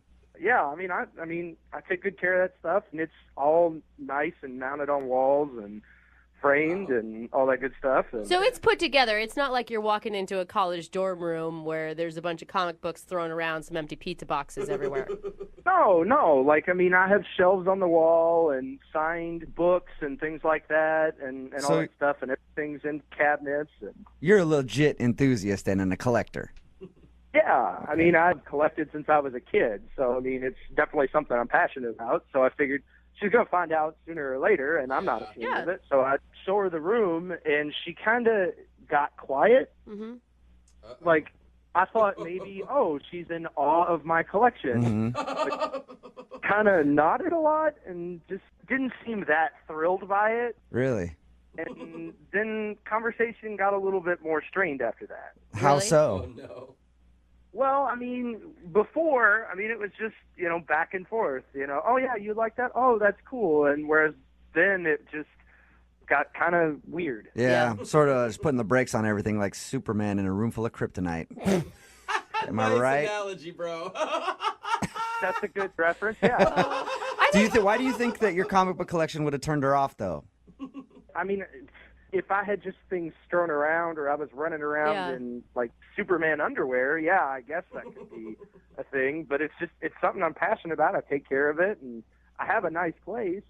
So that's the only thing I can think of that may have weirded her out. I mean, I think that women appreciate a guy who definitely has interests, but if you take it to like an OCD level, or maybe she thinks you're immature. Well, I mean, it's not like I play with the toys that are in there. I mean, they're all on shelves. You do wear a Green Lantern ring. Yeah, but I mean, it's legit jewelry. It's not like I'm wearing a plastic thing I got. Okay. It's legit jewelry. So that's the only thing you can think of from your date, though, is that she might have been turned off by your love for comics. Yeah, I mean, everything else seemed to go well. She liked the food I made. She enjoyed the wine and all that good stuff. So how many times since your date have you tried to get a hold of her? I've sent her text messages. I mean, and she'll kind of respond back with, like, how are you doing? Oh, I'm just really busy. But then when I mention, hey, let's hang out or let's get together, I get the silence. Nothing back. I think that means she doesn't want to go out again. But I'm not a genius. I can't pick up on that stuff very well. That's why we'll play a song, we'll come back and call her and get your second date, okay? Thanks. If you're just tuning in for today's second date, Jessica is trying to get a hold of a guy named Leo, and her date sounds like an episode straight out of Sex and the City. They went out on the town, they sipped some Mai Tais, they gave each other makeovers, and then they dished about which U.S. president they think are the most bangable. All right, Samantha. We got Jessica. Jessica, would you say that's an accurate description of your date?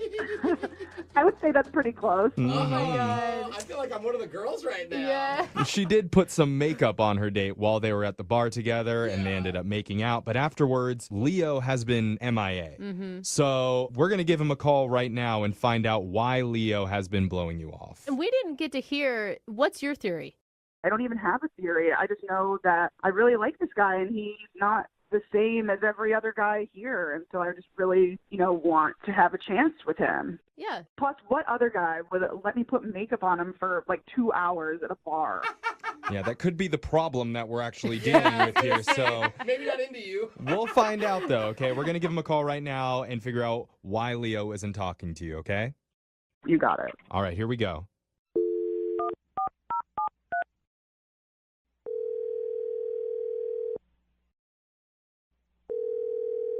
Hello? Can I talk to Leo, please? Speaking. This is young Jeffrey from the radio show Brooke and Jubal in the Morning. Okay. Is this the Leo, perhaps? Who are you looking for? It's him. It's not him. Not Leo. We're looking for Leo who went out on a date recently. Not Leonardo DiCaprio, right? Well, I'm saying we're looking for Leonardo DiCaprio. If it's him, is it?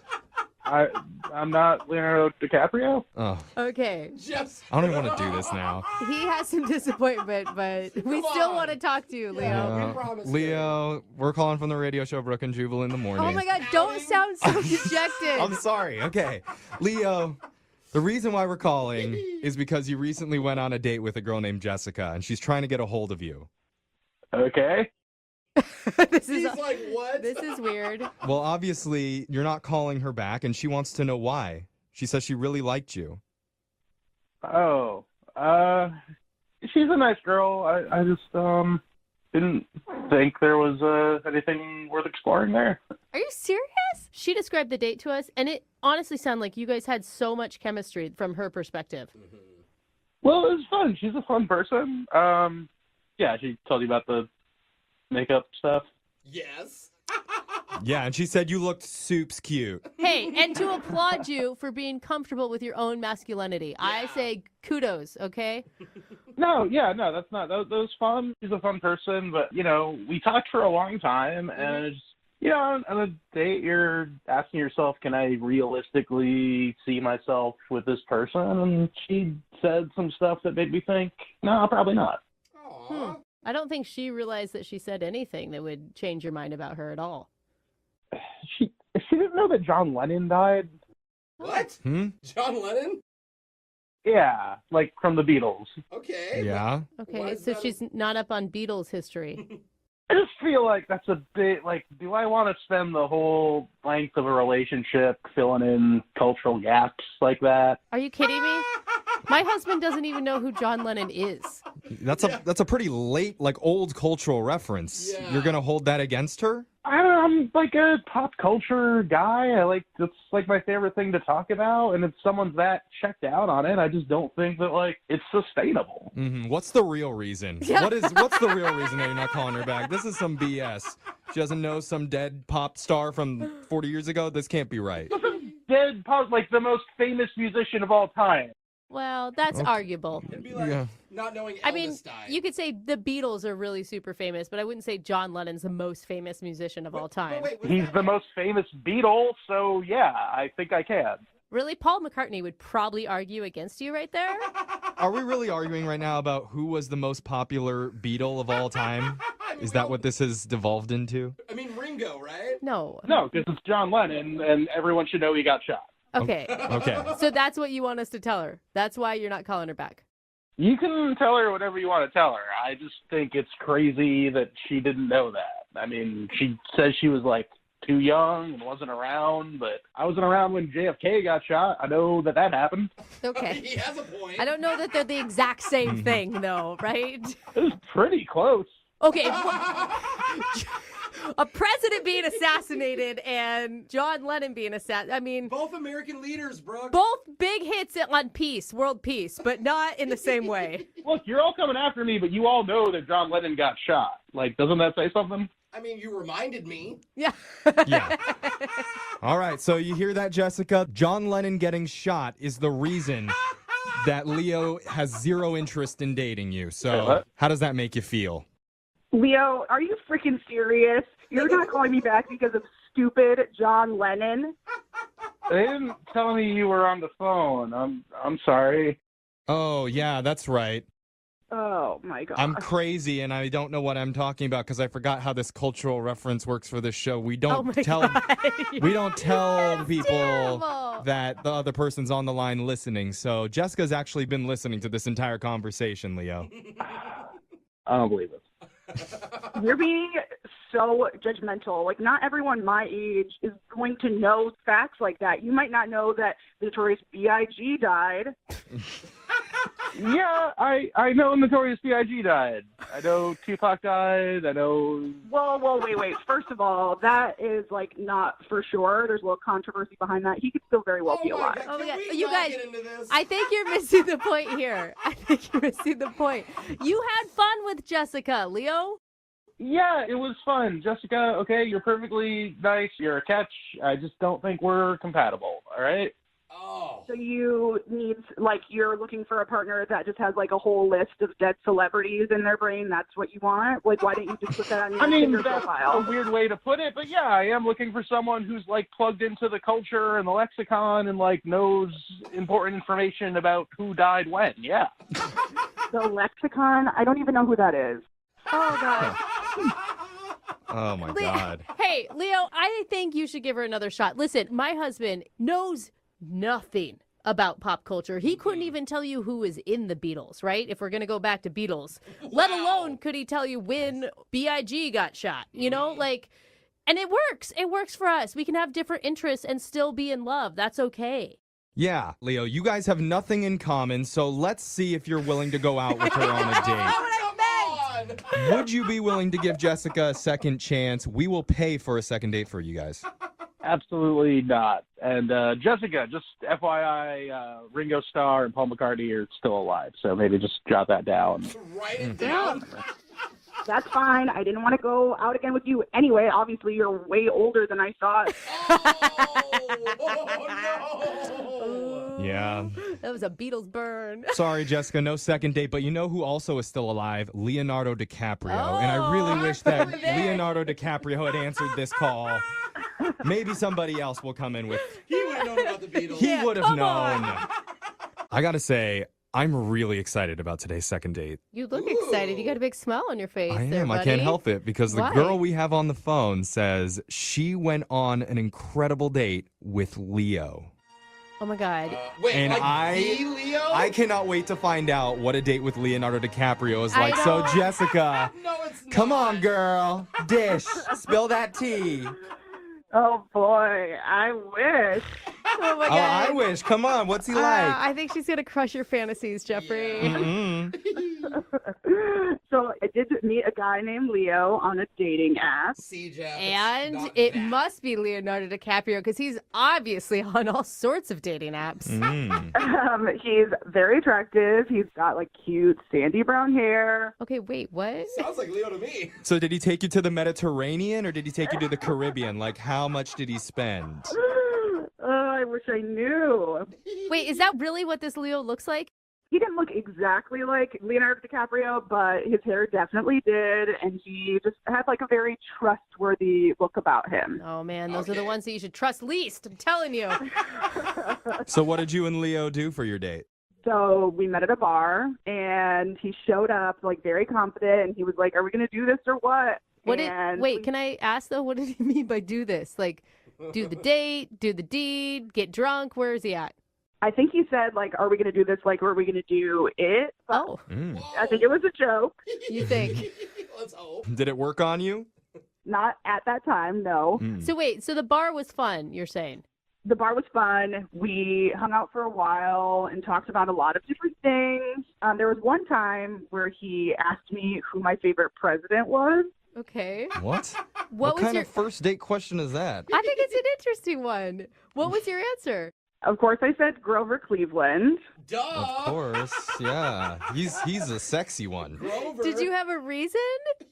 Yeah, I mean, Grover, like, you know, from Sesame Street, so obviously that's the one I choose. Oh my God. totally You know get what? you. United States history classes have done us so good. So we talked a lot. We got into, like, a conversation about, like, the YouTube shows that we watch.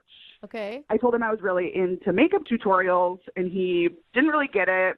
So I was trying to explain it to him, and he still wasn't understanding. Yeah. So I decided to show him what it was all about, and I actually gave him a little mini makeup tutorial at the bar. Wait, he let you put makeup on him? He did. He was a good sport, and I taught him a thing or two. I put some highlight on him and showed him like the before and after to show that like it made his cheekbones pop. Wow. Obviously really likes you if he's letting you put makeup on. Yeah. Or he really likes high cheekbones, Jose, okay? He was a believer after that. Okay. Oh, so he looked pretty good after you were done making him up. Yeah, he looked great. His cheekbones popped, as I expected. Oh. This sounds like such a fun date. Like, you talked about interesting things, you did silly stuff. Like, why do you think he's not calling you? Well, I don't know. Like, we even made out at the end. Ooh. With your makeup on together? Like, did your eyelashes brush against each other while you guys had a passionate embrace? No, but my lipstick got on him. His lipstick got on me. It was like a little weird, but it was really cute. Everybody else in that bar must have just been feeling like, what the heck is going on over there? But then it's like, hey, don't judge. Don't judge. Let him have It their does day. sound like a PDA train wreck, Yeah. is what it sounds like. But you were both into it, so it's fine. Yeah, but at the end, we ended up getting in separate Ubers, and then I haven't heard anything since then. And how long ago was that? That's a week.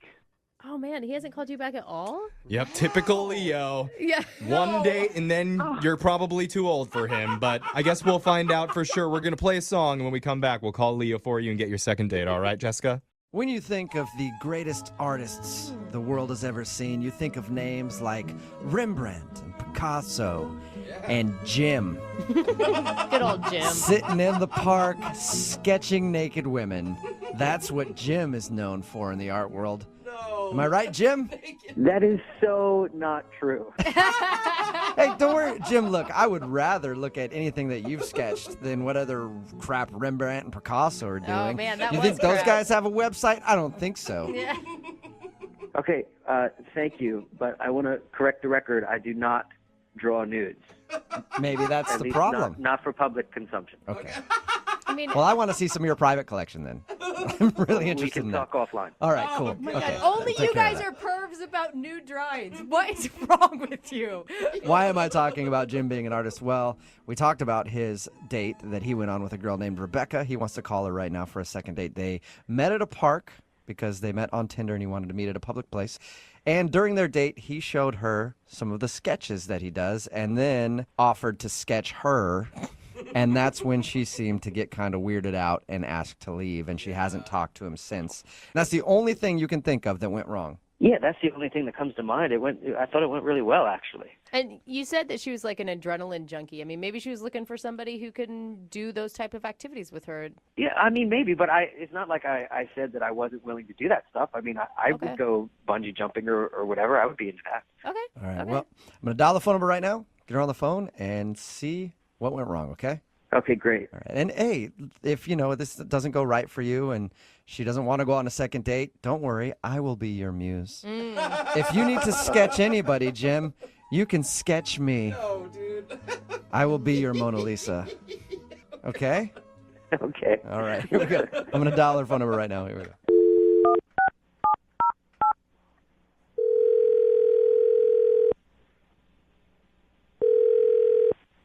Hello. Hi, can I speak to Rebecca, please? This is she. Hey, Rebecca, how are you? This is Jubal from Brooke and Jubal in the Morning. I'm sorry, who is this? Jubal from Brooke and Jubal in the Morning. It's a morning radio program. Okay. Okay. We play a lot of crappy music and then sometimes talk in between that music. All right. Well, not all the music's crappy. Some music's decent, some's crappy. It's I just don't like think that music, she needs It's that. like all kinds of. I mean, we play music and we talk sometimes. That's basically what happens. Is this really a radio show? Yes, it is. It's quality, isn't it? It makes you want to listen. I'm calling you because one of our listeners recently emailed us about you. What? Yeah, his name is Jim. He emailed us and wanted us to get a hold of you because you guys went out on a date and now you're not calling him back. And Jim is very curious if you did something wrong. He really contacted you about our date? Yeah, he said he liked you a lot and was hoping to go out with you again. We talked to him about your date and he said that you guys met on Tinder and then went to the park and hung out for a little while. And then at a certain point, you were just like, well, he told us that he offered to sketch you. And he thinks that might have creeped you out, but he meant it in the most innocent way possible. Yeah, well, that's the thing. He already did sketch me. What? What? What do you What mean? do you mean? I mean, he had several pictures, and they were all in, like, different scenarios, but it was me. Like, the girl was me. Are you Whoa. sure it was you, or are you just like reading into it? Oh my gosh. No, seriously. I mean, he had a headshot of just a girl, definitely me. There was a girl riding a bike, a girl crying. Crying? And, oh, the creepiest one, there was a girl at a dinner table with a guy. And I was the girl, and he was the guy. Wow. And that's the creepiest one. I would think the crying one would be even creepier. He never said that it was me, but, I mean, it looked exactly like me. Did you ask him? I mean, did you confront him? No, you don't confront someone like that. Yeah, no.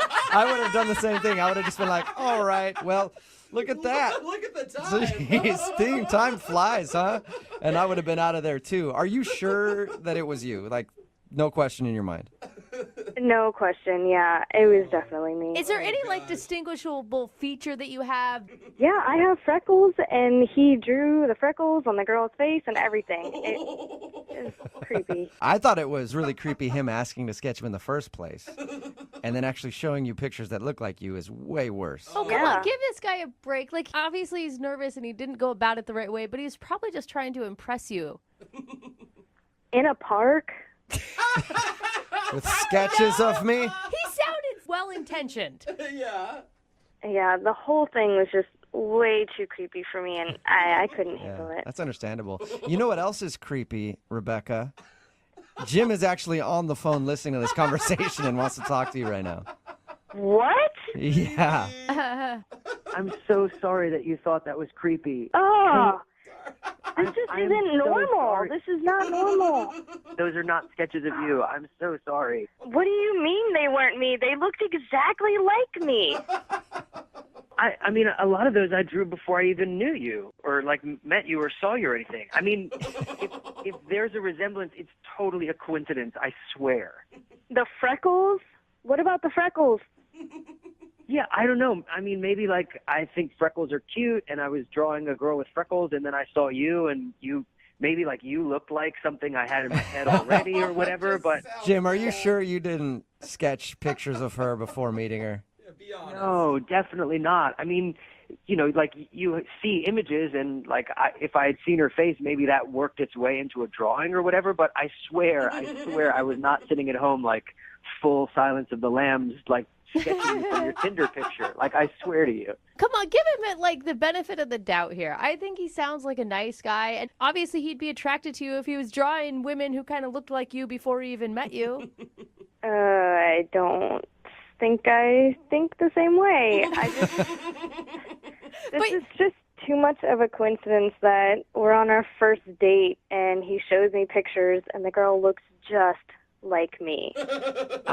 Listen, Rebecca, I'm really sorry. Now I feel horrible that you thought that I was some kind of, like, sketchy, sorry, pun intended, like, guy that was drawing you. I swear that is not what was going on. And I know the radio show thing is a little weird, and the whole thing is really weird, but I had a great time with you, and I think you're really cool, and I would love to just, like, reset and, like, hang out somewhere of your choosing. We can do something.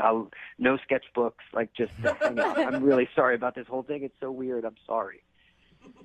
Yeah, I just can't get rid of the image of me looking at myself crying in your picture. I mean, what was I even crying about? It wasn't you. It's just it's an image. There's no, like, story or context. It's just a random person. It's just like a circumstance. There's no story behind it. Hey, Rebecca, would you like to go out with Jim again? We will pay for a second date. Oh, give him a second chance.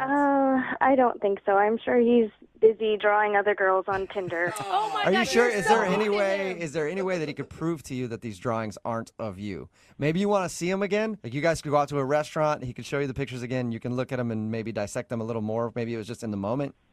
So you want me to schedule another date with some random guy that drew pictures of me ahead of time? That's what you want me to do right now. Oh my Yeah, God. you know what, Rebecca, you're right. Never mind. Forget I Put it asked. that way. Jim, Poor Jim. I'm sorry you did not get a successful second date.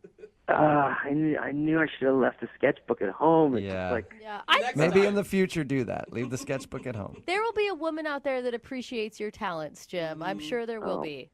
thank you for saying that. And you're probably drawing her right now. It's brutal. You guys are brutal. A lot of bad things can happen in the park. Trust me, I'm there all the time. Pants on? And there's a lot of bad stuff going on every time that I'm there. And that's why I think Jim messed up his first date with a girl named Rebecca that he wants to call today for a second date because he took her on a date to a park and then things got out of control. How you doing, Jim? I'm doing okay, guys. How are you doing? Doing pretty good, man. Just to clarify, this isn't a park at like 2 in the morning. This is just a normal midday park Yeah, experience. just a normal midday meetup in a cute city park, you know. Oh, good. Okay. Yeah, see, still sounds creepy to me, no matter what. Well, when you meet someone online on Tinder or whatever, sometimes meeting in a public place feels safer and more low key to get to know somebody before you like go have a drink or hang out or whatever. Yeah, what a coffee shop, though. Not like, hey, as you said, Tinder. I met you on Tinder. Meet me in the park. I'll be dressed up as a shrub watching you the whole time. Well, I just dress like a normal person, not like a tree or anything. That's weird. All right. Well, that's not what I'm picturing. So anyway, tell us a little bit about the girl that you want to call today. You said in her email that her name is Rebecca. Yeah, so she was, I got there a little early, and I saw her coming towards the park, and, like, she was even cuter in person, and so I was a little nervous, I'll admit it, but we met up, and we talked a little bit. I said, like, do you want to sit down, or do you want to walk around and hang out, and we decided to walk around the park. So that's how the date started. We walked around for maybe a half an hour, just like, chatting, getting to know each other, and it was really cool. And you said she was cuter than her pictures. Are you also truthful in your representation? Yes, I am not one of those people that have like, a Chris Hemsworth photo on my Tinder profile. It's me. I look like my picture. Yeah. So what'd you guys do while you were walking around the park? Because that sounds really boring. No, we were just... I mean, they had to have conversation or something. Yeah, it was a good conversation. We just, chatted up about hobbies, like what kind of stuff that we're into. And the cool thing about her is she's like a real adrenaline junkie. She's like really into like almost extreme sports, like skydiving and bungee jumping. She talked about all kinds like free climbing, stuff like that. Yeah. Is that when you shot in with like, hey, what about having sex in the park in broad daylight? God. You like doing crazy things. Let's do something crazy right now, you little adrenaline junkie. You never know what might work. Maybe next time I'll try that. Yeah, you should have tried that. So you like the fact that she's a risk taker and likes to do all that kind of stuff. I'm guessing you're into that too.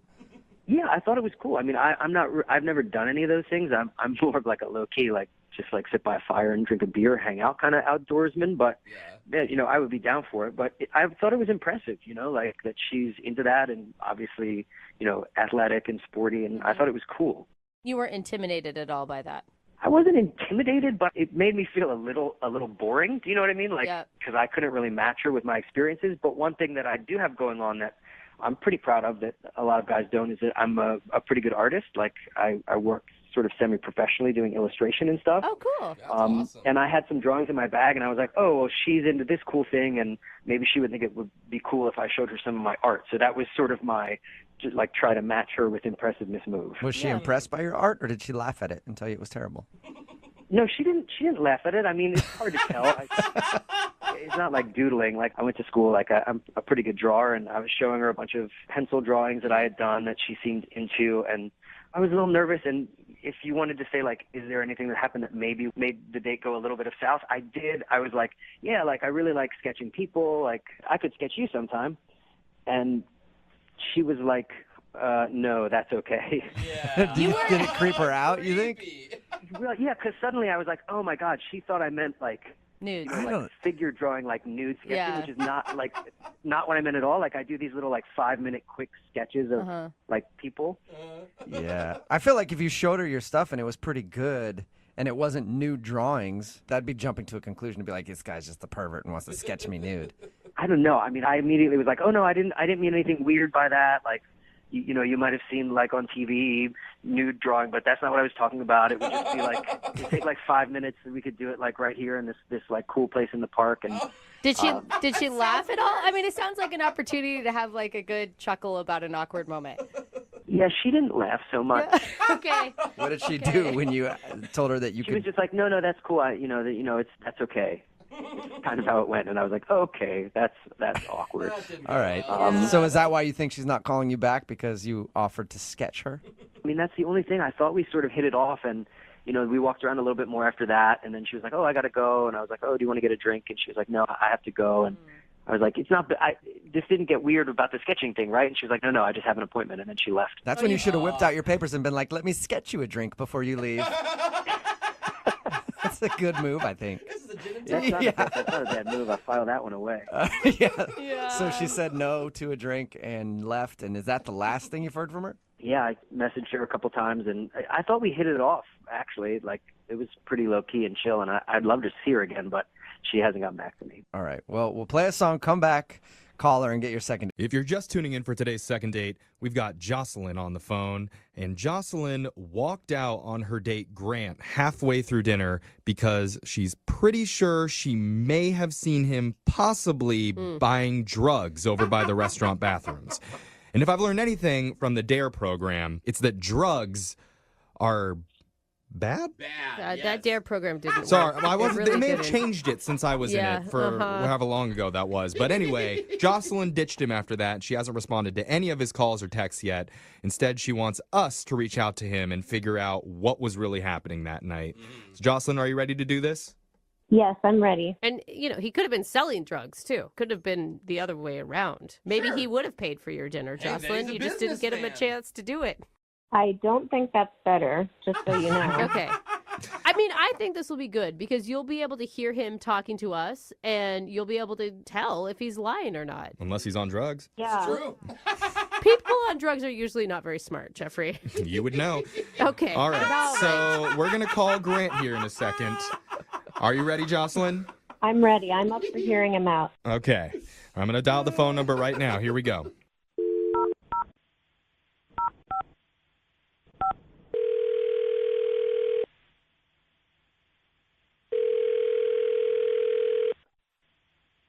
Hello. Hi, can I speak to Grant, please? This is Grant. Took you a while to remember that. Yeah. Hey, this is young Jeffrey from Brooke and Jeffrey in the Morning. Hi. Why are you calling?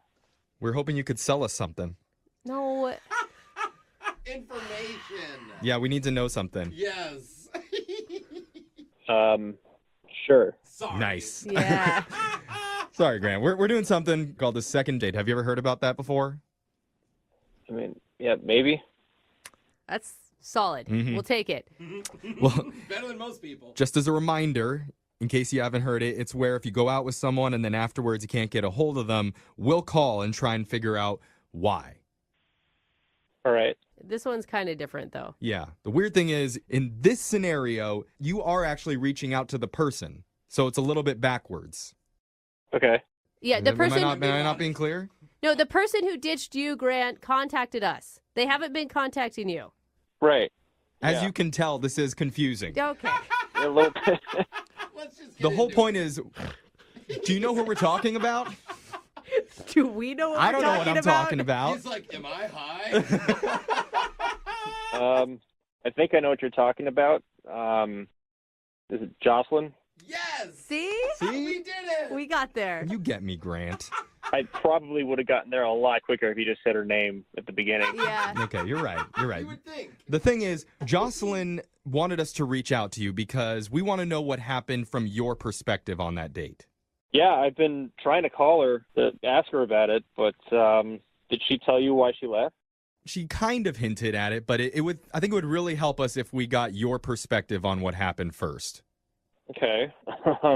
She was really nice and like really pretty, and I thought it was going well. Like, we talked about travel and runners. We both run, which, I thought it was going really well. And I came back from the bathroom, and then she was gone. But she said that you went to the bathroom twice. Sure. She mentioned that you did look kind of nervous and sweaty after you would make a trip to the restroom. God, I can't believe it. I mean, in her words, you came back and you were a totally different person. After you went to the bathroom, you came back, you were nervous. It was weird. Yeah. Oh my God. You try to do something good for someone and it just blows up in your face. What? What does that mean? What does that mean? I don't know. I wish I could have talked to her a few days ago. I mean, it didn't have to reach this level. Like, this is a little ridiculous. Okay, well, look, you don't have to tell us what the situation is. Maybe you wouldn't mind just telling Jocelyn. That's what I've been trying to do, but she doesn't want to talk to me. Oh, yeah. Well, you're actually going to have an opportunity to talk to her right now because she's been on the phone listening this whole time. What? Are you Yeah. kidding? No, she's there. Jocelyn? Grant, this is Jocelyn. Oh, my God. Right? Why haven't you been returning my calls? I've been calling you endlessly. You know, I thought that something shady was going on. I didn't know what you were doing, and, you know, I have a history with an ex who was into drugs, and I thought maybe something like that was going on, and it just freaked me out. All right.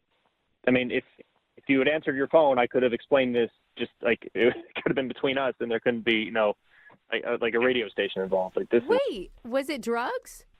No, it wasn't drugs. Oh my God. Then what happened? What was it?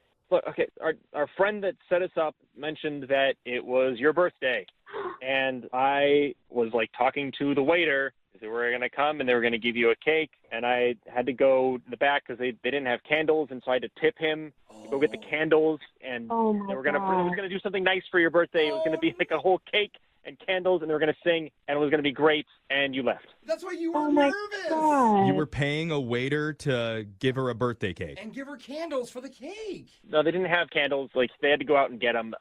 Like the Oh birthday my candles, they were God. out. I feel awful. I had no idea. Wait, Jocelyn, do you believe him? Like a baggie of candles? Who said a baggie was involved? I don't know. That's just what I visioned. I do believe him. I feel terrible. I'm so sorry. I'm sorry. It's because of what Now I've here it been is. through in the past, I guess. It just triggered something, and I got really scared. I hope you can forgive me. I don't know. I'm a little frustrated, to be honest. Dude, I don't blame You have a right to be. I hope maybe you can understand that I really thought there was something shady because I don't know you very well. And that's so sweet that you were trying to do that for me. That was really sweet. I mean, just like the level of conclusions that you jumped to. Yeah, why would you jump straight to drugs, Jocelyn? Yeah, we did. Yeah, we didn't at all. Like I said, I've been through that in the past, and I really thought that that's what was happening. I still kind of think it was what was happening. I don't know. Am I the only cynic over here? Are you sure, Grant? I used to be a server. People would have to bring in their own candles and flowers. Exactly. Like, I probably could have prepared better going into it. Yeah. But the restaurant's supposed to have candles. Am I wrong?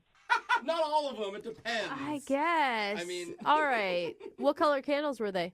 Brooke. I just want to make sure he's telling the Brooke truth. does not buy it. Red. Reasonable. So, That's the color, Brooke.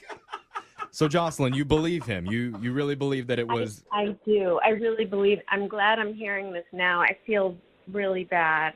All right, well, in that case, if this is really what happened, we would like to send you guys out on a second date. If you'll both agree to go out again, we'll pay for it. We're not going to pay for candles for another cake, but... Or drugs. Or drugs. Yeah. We're not going to pay for either of those things, but we will pay for a dinner. I definitely would like to, and I hope you will too, Grant. I hope we can just start over again. I don't know. I'll have to think about it. This is kind of a lot right now. Ooh. Okay. Wow. I understand. I hope that you'll decide to go out. I mean, I usually communicate much better than that. I just was really freaked out. I mean, seriously, Grant, you accuse a guy one time of being a drug dealer, and then suddenly he doesn't want to go out with you again. I don't really get it. All right, well, whatever you guys decide to do, will you guys keep us updated on if you guys will go out again or not? Yeah, sure. Yeah, we'll keep you updated, I guess. Such enthusiasm. No, you're very nice. I like you. I'm very sorry. I hope we can get together again. I don't want you to call the feds if I have to go take a leak. You know what I mean? That would be amazing. Goal number 2, CIA. All right, Jocelyn. Well, sorry we couldn't get you a second date, and I guess happy birthday? Yeah. Question mark. It's crazy to me how many people have actually been ditched in the middle of a date at a restaurant. Yeah, me too. Oh my God. As a former server, I've seen it, and it's awkward for everyone involved, even us. Oh, yeah. Over the years, we've talked with a lot of them. People wondering, what did I do wrong? Right. Was it that my hair was messed up? Did my breath stink? Just because I pulled it out doesn't mean they need to run away. Okay. That, I don't... No, Jeffrey. I don't think you're talking about your spoon, are you? Yeah, I was like, wait a minute. Usually when we talk to those people, the person who needs our help is the ditchee. Yeah. Not the ditcher. Of course. But today, it's a little bit different. That's who's on the phone with us for a second date. The person that walked out is on the phone. Mhm. Wait, What? who? Her name is Jocelyn, and Jocelyn, you're basically admitting that you're a total backstabbing ditch. Well, I'm not admitting that. I'm admitting that I ditched someone, but I'll tell you why. Yeah, you got a hard hill to climb up right now, Okay. Jocelyn. I'm going to tell you that there's a lot of people who are already judging. Yeah, so tell us the name of the guy you were being a ditch to. Stop calling her that. She was a ditch. I know she was a ditcher, but don't say it. Who okay? did you leave at the restaurant, Jocelyn? Thank you, Brooke. Well, the guy's name is Grant, and I met him through a friend of a friend. Oh, Okay. retro. Yeah. Retro. I mean, but that's even worse because that gets dicey, right? Friend of a friend. So if you ditch someone on a date and they're a friend of a friend, did you also ruin friendships? Like, there's a lot on the line for you right now, Jocelyn. Well, it hasn't gone that far yet. This only happened a couple days ago, so we'll see. All right, so tell us about your date. What happened? Well, when we met, we were writing back and forth, and then he asked me to dinner. Okay. And I really didn't know him very well. I just thought, he's kind of pre-screened because we know people in common. And, right. And we were having a good time. Like, I didn't know whether we would have anything to talk about, but it turns out that we're both runners and, Yeah, you ran right out of that restaurant. That's what it is. She was proving into how fast she was. Yeah. Sorry, I got That's hit my cute. step limit. Yeah. So sorry, keep going. What else happened? Okay, well, yeah, we bonded over that and how much we like it. Yeah. And so then Grant said that he has to use the bathroom. Okay, and up until this point, you're thinking, oh, wow, this is going great. Yes, but let me tell you what happened when he said he had to go to the bathroom. Okay. It was weird because from where I was sitting, I could see him talking to someone in the doorway of the bathroom, but I couldn't see who it was that he was talking to. Okay, so he's talking to another person over by the bathroom. Yeah, which is kind of weird because I didn't think we knew anybody there. But anyway, then when he came back to the table, he was different. He was like all sweaty and nervous. And I tried to start up the conversation again, but he was so distracted, and then he had to go use the bathroom again. Okay. That was like a drug deal? I mean, my first thought is actually he has like some sort of bowel issue, but Yeah, or food poisoning something. No, you were right when you said the drug deal, I think, because then he was talking to another person again. I mean, they passed something back and forth to each other, and I thought, forget this. Is he using our date to cover up a drug deal? Oh my I God. was kidding. That's terrible. You're being serious? You see why I walked out? Because I've had issues in the past. With my ex was a drug addict. I don't need to get involved with any of that. So wait, he's at the bathroom and you see him pass something to somebody else, and that's when you're just like, screw it, and left? Right. It just gave me a really bad feeling. I don't want any part of that. And I just thought, that's just not normal. And I just went outside and ducked into a nearby store. Oh my gosh. I don't know much about how drug deals work, but I do know a lot about what happens inside restaurant bathrooms. So this checks out. This definitely checks out, Jocelyn. I think for sure he was doing drugs. Don't ask him. Either doing it or selling it or whatever. And I saw him out there looking for me. And I just stayed hidden until I saw him leave. And, he's been texting me a lot. Am I okay? And what happened? And honestly, I don't know what to tell him. Well, I mean, we're all assuming it's a drug deal, but I don't know, maybe his special seasoning that he wanted to put on his... Yo, you got that, Mrs. Dash? Let's go. We gotta hurry. I want to saying, date. there could be another plausible thing. That's all I'm saying. Well, that's what I thought too, that there could be some other explanation. It's just, if you guys could have seen what I saw, when he came back, he was like a different person. He was like shaky and sweating, and It was really weird. See, that's what's weird. Well, he may have just been nervous for being on a great date with you. But how are you not nervous off the get-go? You Right. get more nervous through the date? It's normally opposite. Exactly. I mean, there's a lot of signs that are pointing against him right now. Yes. Are you wanting to hear him out? You wanting to accuse him? What is our plan of attack here? Hey, crackhead! Well, I really want you guys to help me figure out what to do. Like, should I hear him out? Should I never talk to him again? Should I ask him straight up, what happened? Why were you acting like that? Mm-hmm. Well, I think we're going to have to talk to him again if we want to continue with this second date. So Yeah. if it's not the drug deal, would you consider giving him another shot? I think I might, but I don't know what explanation it's going to be. I mean, you never know, so I'm open to the possibility.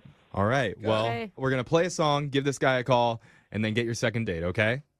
On the phone with us right now to do a second date. By day, he's a mild-mannered guy named Joe. By night, he's Roger Steele.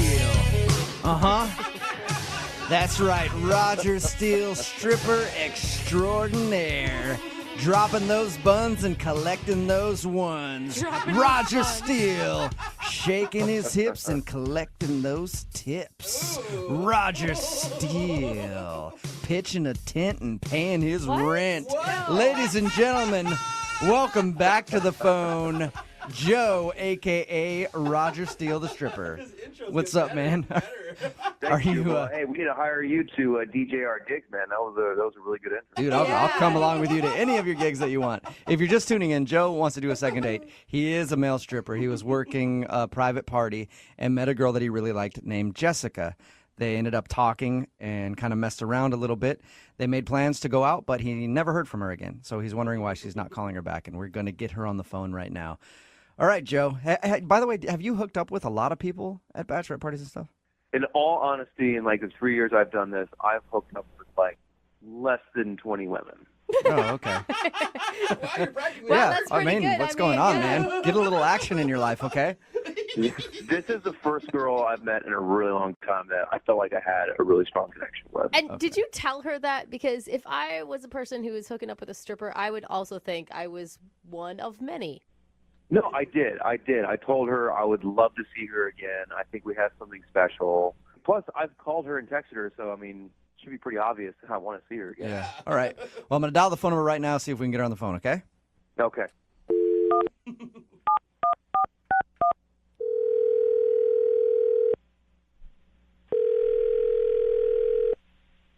Hello?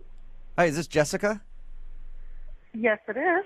Hey, Jessica, how are you? My name is Jubal, and I host a morning radio show called Brooke and Jubal in the Morning. Okay. Why are you calling? Well, I'm calling you today because one of our listeners actually sent us an email about you, and he wanted us to get a hold of you. That's weird, but okay. His name is Joe. You might know him as Roger Steele. Oh, my God. Yeah, Joe emailed us because, he said that he really liked meeting you that night at the bachelorette party you were at.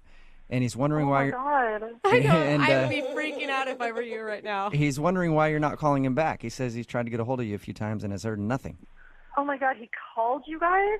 Yeah, he sent us an email and asked if we could get a hold of you since you aren't answering his phone calls.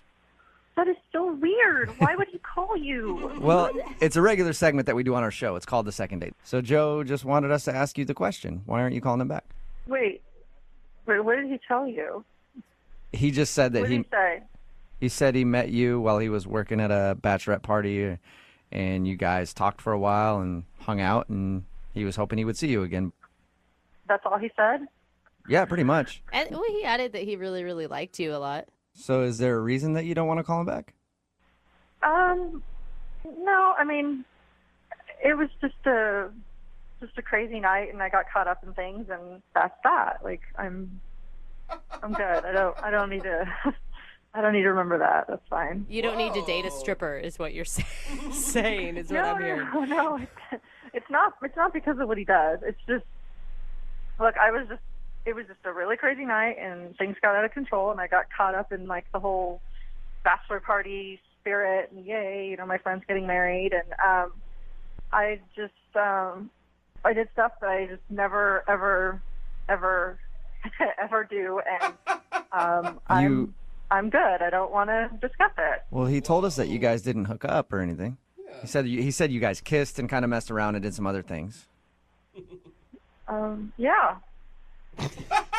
Was it fun? Was it not fun? Like, I don't do that on a normal day, and I am embarrassed, and I don't want to rehash it. Like you don't want to call him back because you kissed him the first night you met him? No, that's not it. But well, what can you tell me what it is so I can at least just tell him? I just got caught up in stuff, and I'm very embarrassed, and what do you just rather not. Why are you embarrassed? There's nothing to be embarrassed of. I mean, I've made out with a couple strippers in my life. It's fine. It's fun, you know. I did stuff that I don't normally do, and I don't want to say what it was. I was raised better than that, and I look. I'm not telling, and I'm taking this to my grave. Like I can't. Jessica, are you seriously not calling me back for tossing my? What? Did I just hear that? What did you just say? Oh my god!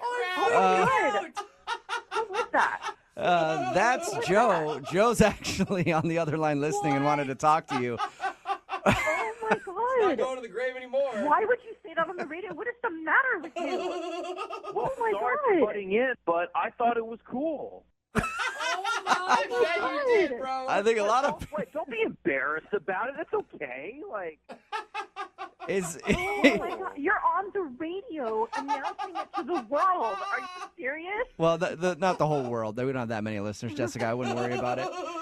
Well, now that it's out there, God. now that the salad's out of the bag, so to No, speak. stop it. Is that why you're not calling? God. Is that why you're not calling him back? Because that happened. So embarrassing. I was raised better than that. I am mortified What's the for matter you. with you? well, no, it was more than that. You know, most girls don't do that. Yeah. That's why I know. But I know you were like so uninhibited and free. I mean, it was a turn on for me. Oh my god. Oh my god. What? You shouldn't be embarrassed about it. Are you serious? Not only did that happen, then you go and announce it on the radio. So even if I wasn't embarrassed, I would be now. Well, honestly, I Oh thought my we had God. something. It's one of the reasons why, like, you turned me on. Like, that's one of the reasons why I like you. Oh my gosh. It's the key to Joe's heart, apparently. It's romantic. Yeah. Oh Dude, my Look, God, Jessica. you're Jessica. so gross. I agree Jessica, with you. nobody knows your name. You're like, it's a very common name. Nobody knows who you are. I'm sure it is my embarrassing God. to have that news put out there, though. It was her idea.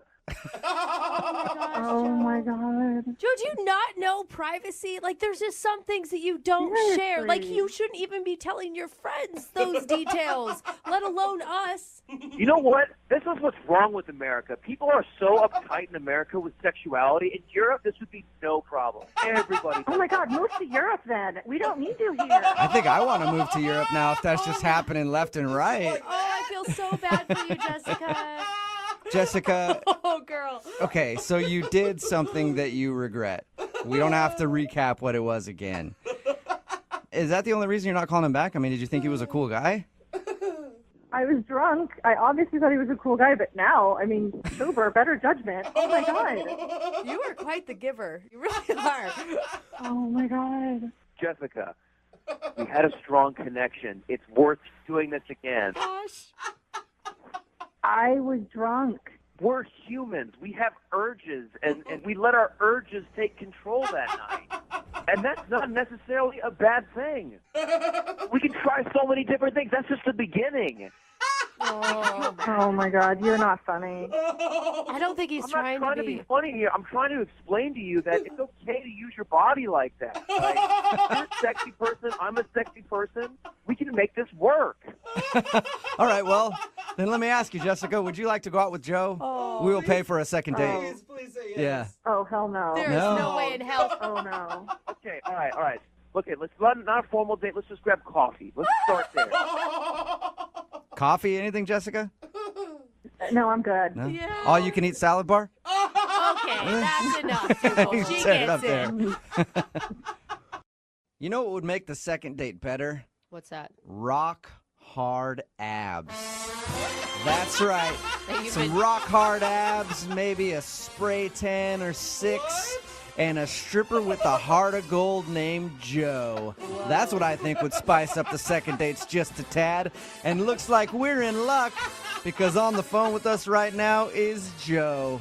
And Joe is a stripper who you're a wants to male do a second stripper? date. What's up, Joe?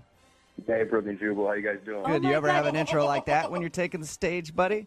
I've had a few of those. Joe, you even have sexy stripper voice, my friend. Oh, thank you. You are welcome. So your email said that you actually met a girl while you were working, and that's the girl that you want to call today.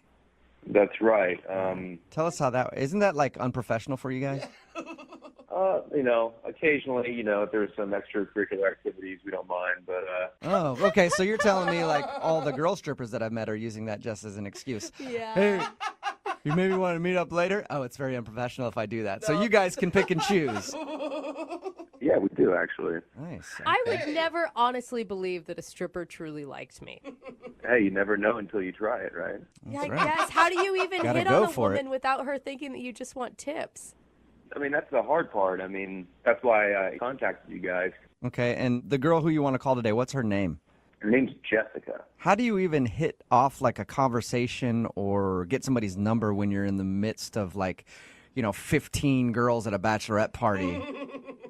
So I would say 90% of the time we dance for about an hour, and the rest of the time is them just getting wasted, and we just collect our tips and we leave. But in this situation, it was really strange because the girls were drinking. Occasionally we drink, with the ladies as well. And I met this girl, and she's really cute. She had nice figures. We started hitting it off. We started talking. Okay. And So just like a straight up regular conversation, you don't have to sneak around and try to slide her your number or something. No, I mean, hey, we're also human too. So if we want to talk to a girl at work, we talk to a girl at work. Can I ask you, when you pulled her aside and started talking to her, what state of dress were you in? I was in the middle of my cop uniform. It's just been taken off. I still have my shirt on with a badge. So. But the bottoms were off?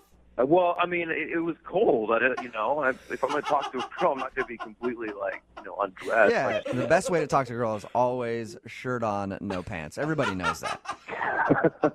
So, did you guys actually go out on a date, or is this the only time you've talked to her? No, I started talking to her, and we just, we talked about our favorite movies, talked a little bit about sports. We talked for a while. Yeah. And hooked up a little bit. Nice. Oh, nice. What does that mean? Just make out? Yeah, a little bit of making out, a little bit of, other stuff happened. Nice. Did you actually seal the deal with her that night? No, well, we didn't go all the way. We got close, but Nice. You guys didn't stay the night together at somebody's random house. Did you leave each other that evening? no, I left. You did. What did she say to you? I mean, did you plan on making an actual date? I told her I would love to see her again, and I got her phone number, and, we were going to take it from there. And have you heard from her at all? No. Wow. Why do you think she's blowing you off?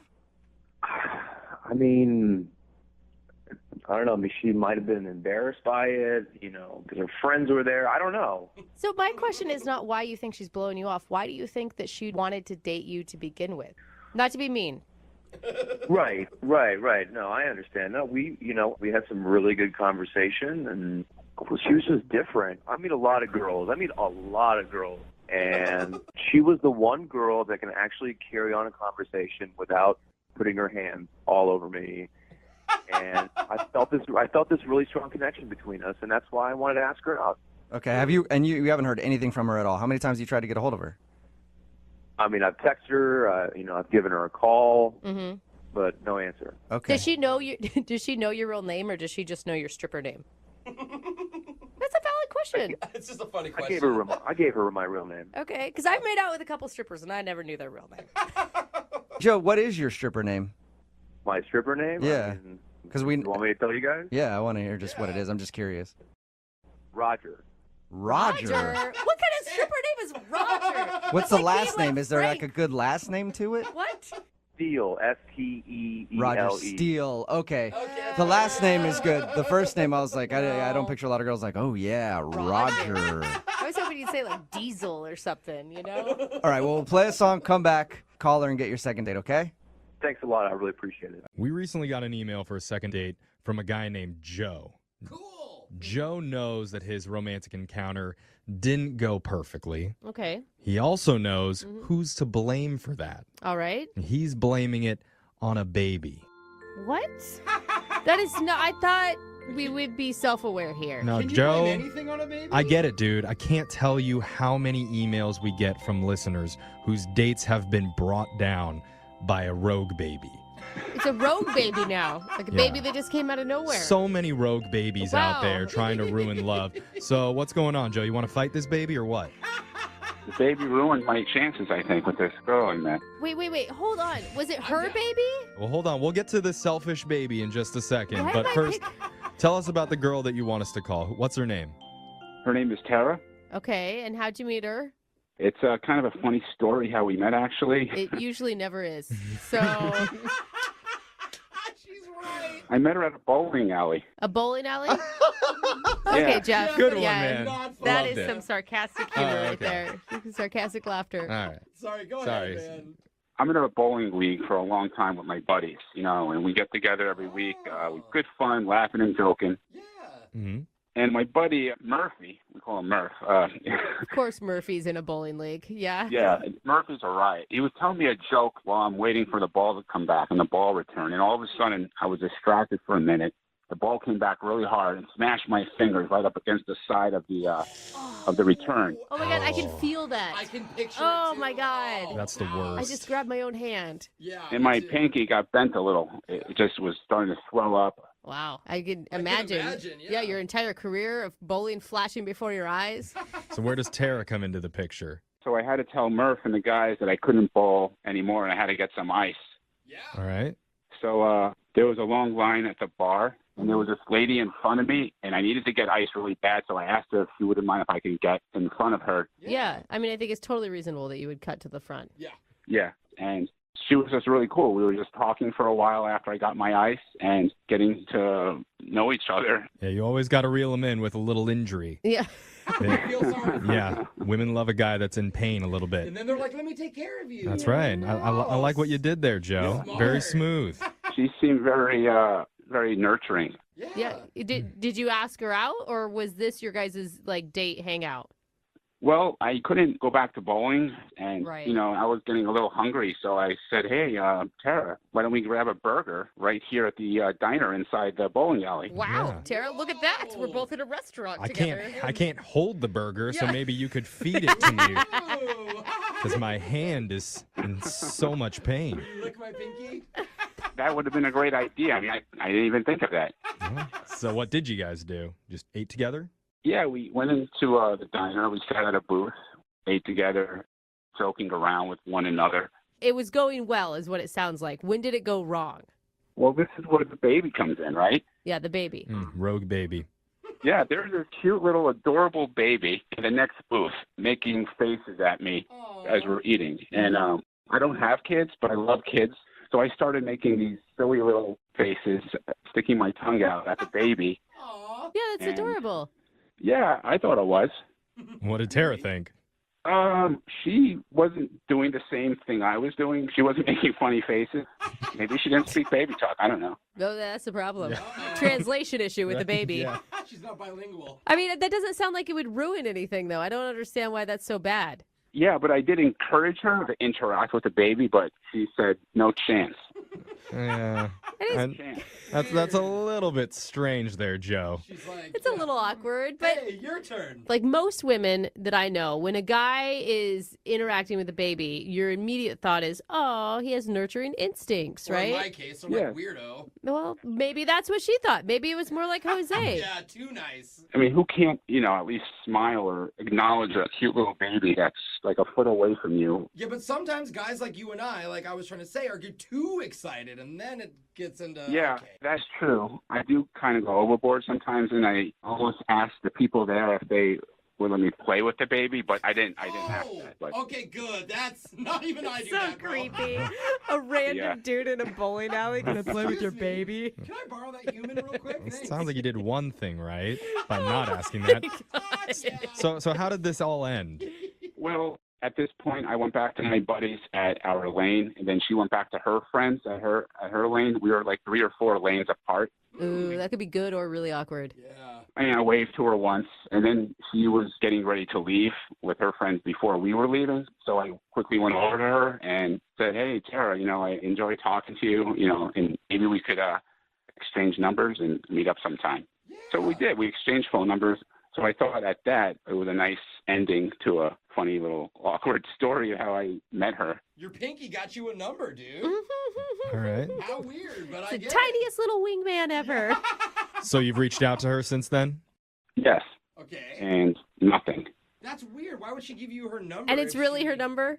Yeah, I'm pretty sure it's her voice on the voicemail. Okay, that's the good. big indicator that is her number. All right. Well, here's what we're going to do. We're going to play a song, come back, call Tara for you, and try and get you a second date. All right, Joe? Sounds great. All right, man, hold on. If you're just tuning in for today's second date, we're on the phone with a man named Joe. Mm-hmm. And Joe loves doing 3 things in this world. What? Throwing strikes, Yeah. eating burgers, And? and making babies. Oh, what? Giggle. Yeah. Okay. There He it makes is. them giggle. That is a hard man. Yeah, he recently met a woman named Tara at the bowling alley after he hurt his finger in the ball return. They ended up sitting down in the diner there, eating together, but Joe got distracted by a cute baby in the booth next to them. After that, he was able to get her number, Tara's number, not the baby's, but now Tara is not calling Joe back. Oh, That's man. That's the most manly thing when you're like, yeah, he likes to do this, and then he got distracted by a baby. Yeah, Jose understands that, I Joe, get just it, so you dude. know. I get it. Yeah. I mean, if you could talk to her and find out, if I ruined my chances of going out with her because of that darn baby, I'm going to be upset. So here's my question that I didn't ever ask, because I know when Jose tries to entertain my children, they run in fear, Yeah, right? I'm They curious. usually cry. Yeah. Was the baby into you? Yeah, the baby was like making like goo goo gaga sounds. I was playing peekaboo with the baby. Okay. Okay, that's okay. Yeah, I mean, like I said, if I could have asked the people that the baby was with, if I could have played with the baby on my lap, I would have. All right. Actually, really cute. Well, I'd love to have a baby on my lap. you know what, Joe? If we can't get you a date with Tara out of this, maybe we can get you a play date with the baby. Yeah. Sure. All right. Okay. I think that's illegal somehow. It's called babysitting. It's fine. Yeah. They don't know him. Well, we'll focus on Tara for now, okay? We're going to dial her number here. You ready? Yeah, I'm nervous. I hope she picks up. I hope so, too. We'll find out. Here we go. I'm going to dial it right now.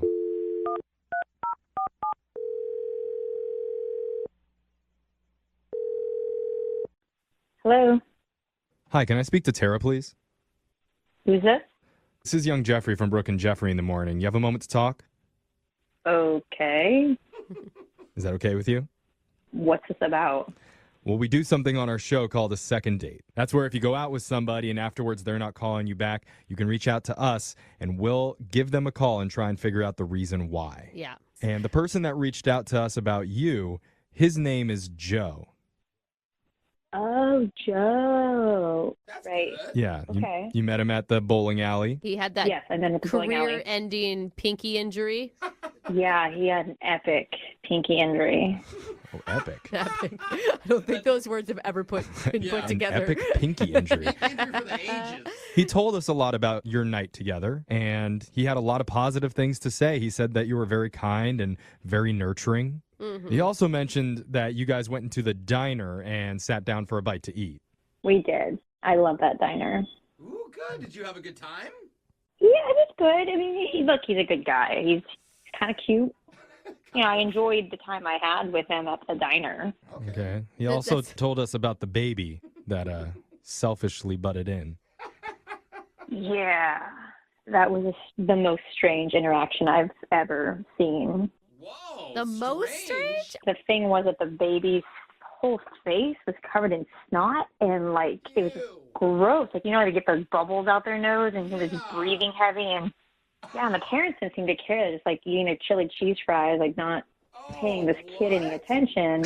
Wait, And then Joe was just like hanging out with a baby. So it was really weird because the kid was covered in snot? To make it even more bizarre, the family of the baby changed the baby at the table.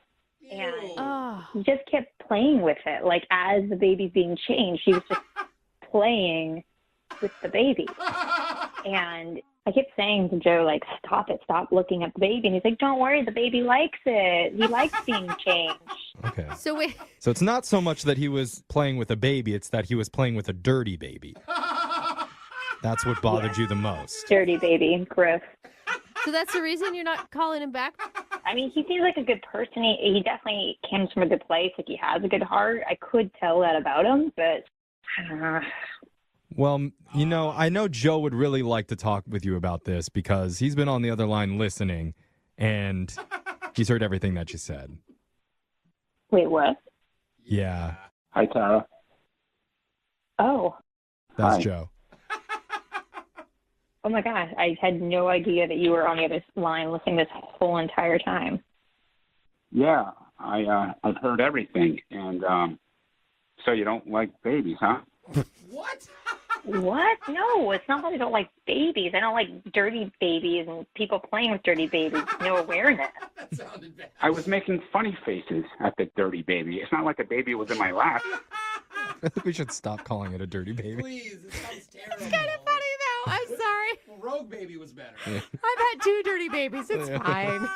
Sarah, you said that I have no awareness, but I saw the baby was covered in snot and that the baby needed to be changed. That's not my fault. That's the parents not taking care of the baby. You can't blame me for that. I know it wasn't your fault, but it was just very unnerving. I mean, is that the only thing, Sarah? Is this all about the baby?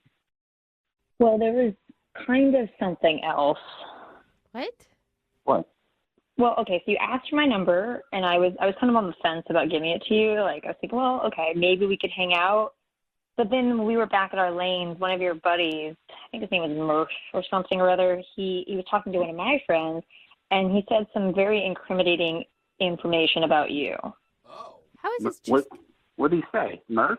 He's like bragging about how you're always banging the chicks from the alley and that, like, you know, that's what you do. You're always like on the prowl and you're always finding alley chicks. Alley chicks? Is that what you call them in a bowling alley? Dude, Joe. That's not true. I don't call him that. That's not true, Tara. Joe. Oh my gosh. You sleeping with gutter girls?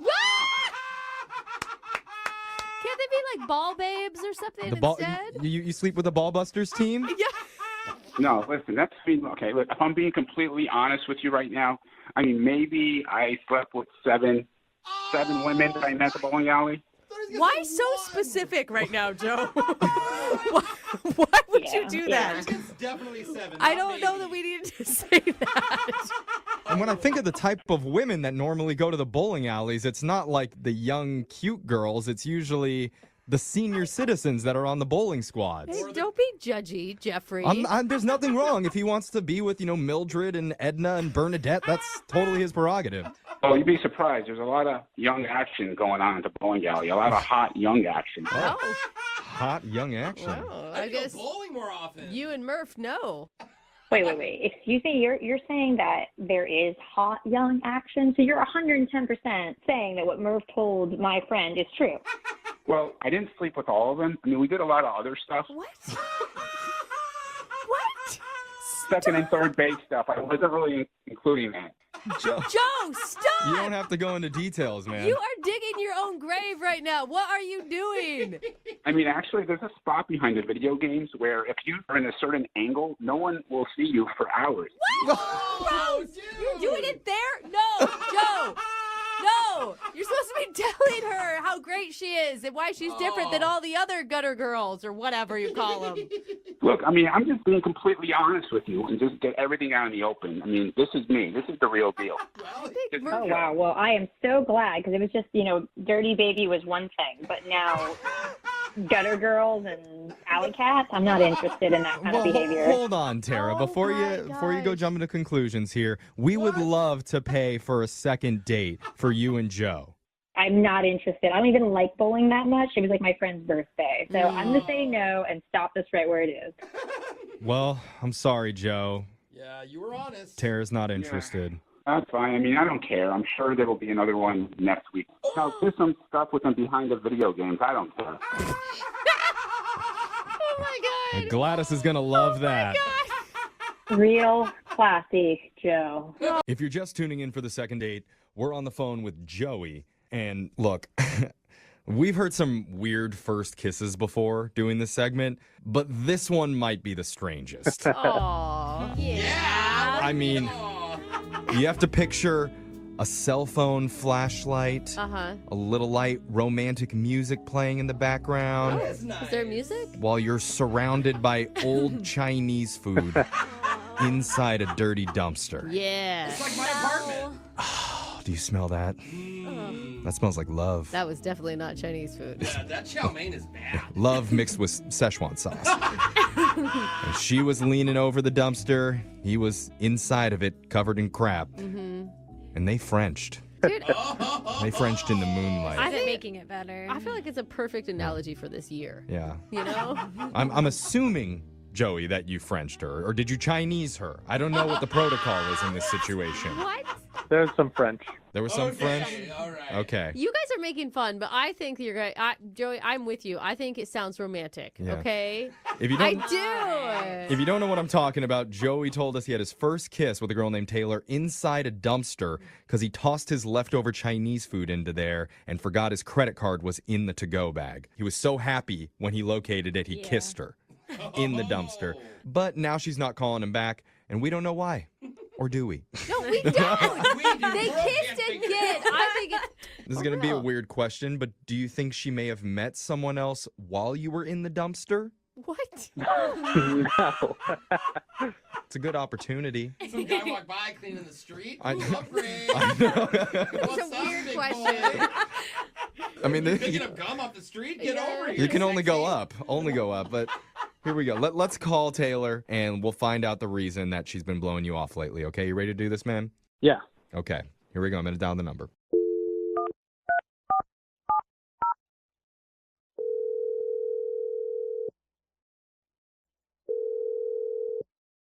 Hello, Hi, is this Taylor?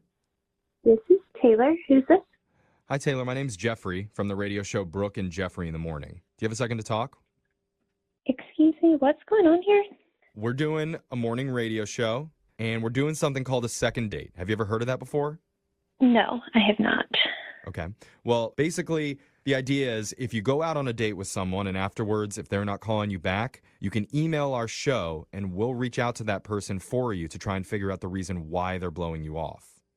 Okay. And so somebody emailed us about you recently. About me? Yeah. Oh, okay. Oh, All you right. perked up a little. Yeah. Flattering, Yeah. isn't it? You know Joey? Yeah, I met Joey. Okay. Okay. Well, he told us about the date that you guys had. He says he had a really good time with you. Did he tell you about the dumpster? Okay. Yes. Oh my Yes. God. That was the most memorable part of your date, right? Yeah, good or bad. It was something. Okay. Yeah. Oh, come on. Wasn't it kind of cute? He told us about how it wasn't his fault. He forgot his credit card was in the bag. He threw it away. You helped him find it. Brooke thought it was dumpster thriving more than dumpster diving. Yeah. She thought it was great. What did you think? I thought it was fine. See? It didn't bother me. I stand corrected. And what was that kiss like? Oh, I mean, when he went for it or he was about to go for it, I just kept thinking it smelled pretty bad, but it's fine. But you wanted to kiss him. And? So... I didn't know if I wanted to kiss him, but it was okay. Okay. It's not really a glowing review. But it's not a bad review. Yeah, I'll I mean, give her is that the reason you're not calling him back? No, not really. See? Okay. Huh. Because he told us that after the dumpster kiss, you had another kiss later. We did. So why are you blowing him off now? Are you just waiting for the stink to get off of his clothes? Because it takes a while for that to come out. It's a deep stench. No, he did not text me for a really long time. And I just realized, he's not that into me. And I had plenty of other guys that were a little more eager, and I was swiping, and I ended up meeting 3 guys since. Wait, hold on. Yeah. Hasn't it been like 5 days? Yeah, he said it's been 5 days since your date. Is that right? That's correct. Wait, How long is too long for him to text back? I mean, he didn't text me back for 48 hours. That's 2 days? That's the sweet spot. 2 days, if you're on Tinder, you move on. I think 2 days is a little too long. I See? can see what she's saying. I just want to know how you fit 3 dates in the last 5 days. Like, that is some... That is some management of time. Well, Joey mentioned that she's hot, so she must be getting a lot of people wanting to go out with her. Did you match, or did you actually go out and date? I've met 3 since. Yeah, so you have met 3 since. In person? Yeah.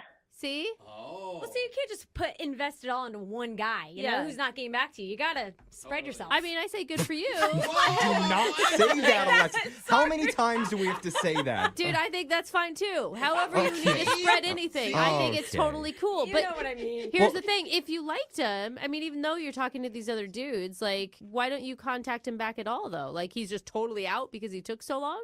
Yeah, because I think when you take that long to respond to someone, it's clear that you're not that into them. And I don't want to date someone who's like, I'm their second or third pick, you know? Okay. Oh, I think that's a miscommunication. I'm just thinking, like, 48 hours, 2 days, that doesn't seem like very much time to give a guy. That's plenty of time. Just for a text? I mean, just for a simple text. He may have texted me after 24 hours, but he definitely did not call me until 48 hours later.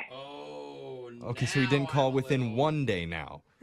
It's a little much on my side. He needs to show a little effort. I could see it. She wants some effort to be seen, you know? You know, I just have a lot of guys that are interested right now, and I don't have time to just hang out with some guy I kissed near a dumpster. God. Must be nice. Yeah. Got options. Well, Yeah, Brooke is dumpster guys. That's husband. Yeah. I know you have guys that are wanting to talk to you all the time, Taylor, but maybe you have a little bit of time to actually speak with Joey, because I need to tell you he's been on the other line listening. He wants to talk to you. Right now? Hi, Taylor. Yeah, right now. There he is. Oh my gosh. Hi. Hi. Sorry I didn't call you sooner. I thought there was like a 3-day dating rule where you kind of let things marinate. And... Oh, he's old school. Maybe in like 2017, but yeah.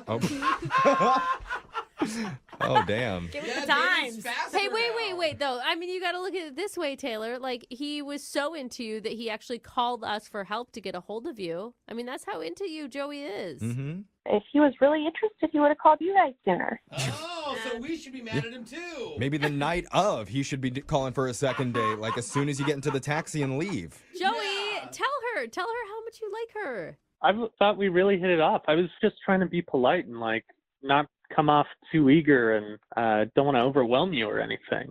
I really like you, though. Don't think it would be overwhelming to call a girl before 2 days.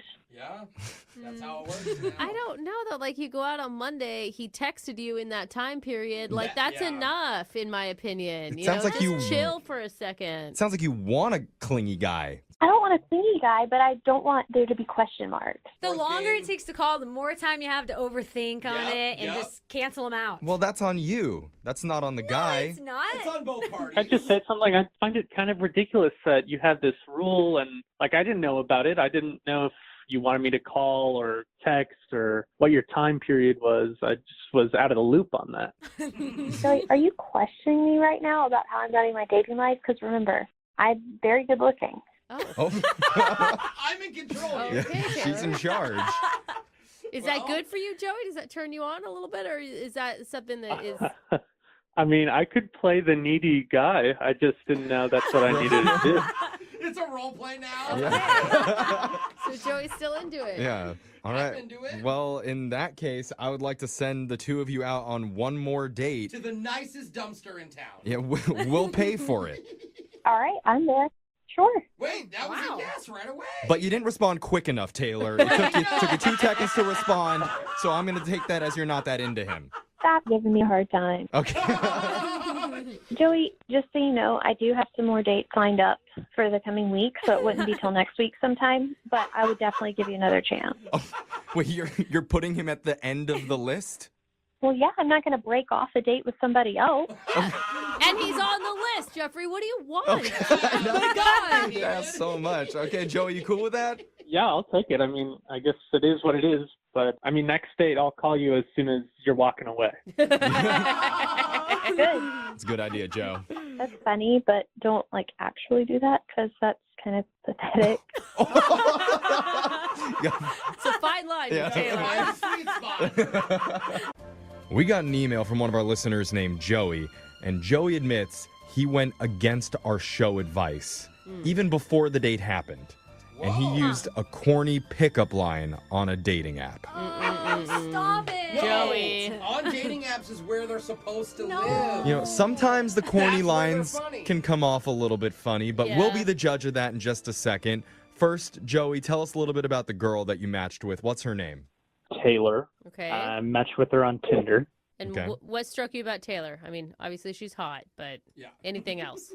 Well, she didn't have much of a bio, so that was really it. Okay. So it was just she's hot. Yeah. Okay. Do you really need any more than that, Brooke? I Come don't on. know. I feel like at some point, if you're scrolling so many times, there's got to be something else that stands out about somebody that makes you want. That's not how dating apps work, Brooke. You don't get to know a person's personality just by their profile. I'm married. I know there's rumors that I'm on dating apps. I'm not. Okay. I'm telling you, if a girl's like, I have a degree and this, we don't care about that crap. Okay. Tell me Well, you like yoga pants says and the hiking. single guy in the room. Right. Continue. So you said you used a pickup line on her. Let's hear it. What was it? So I said, I just saw the best up sexy ever. What? And I already get it.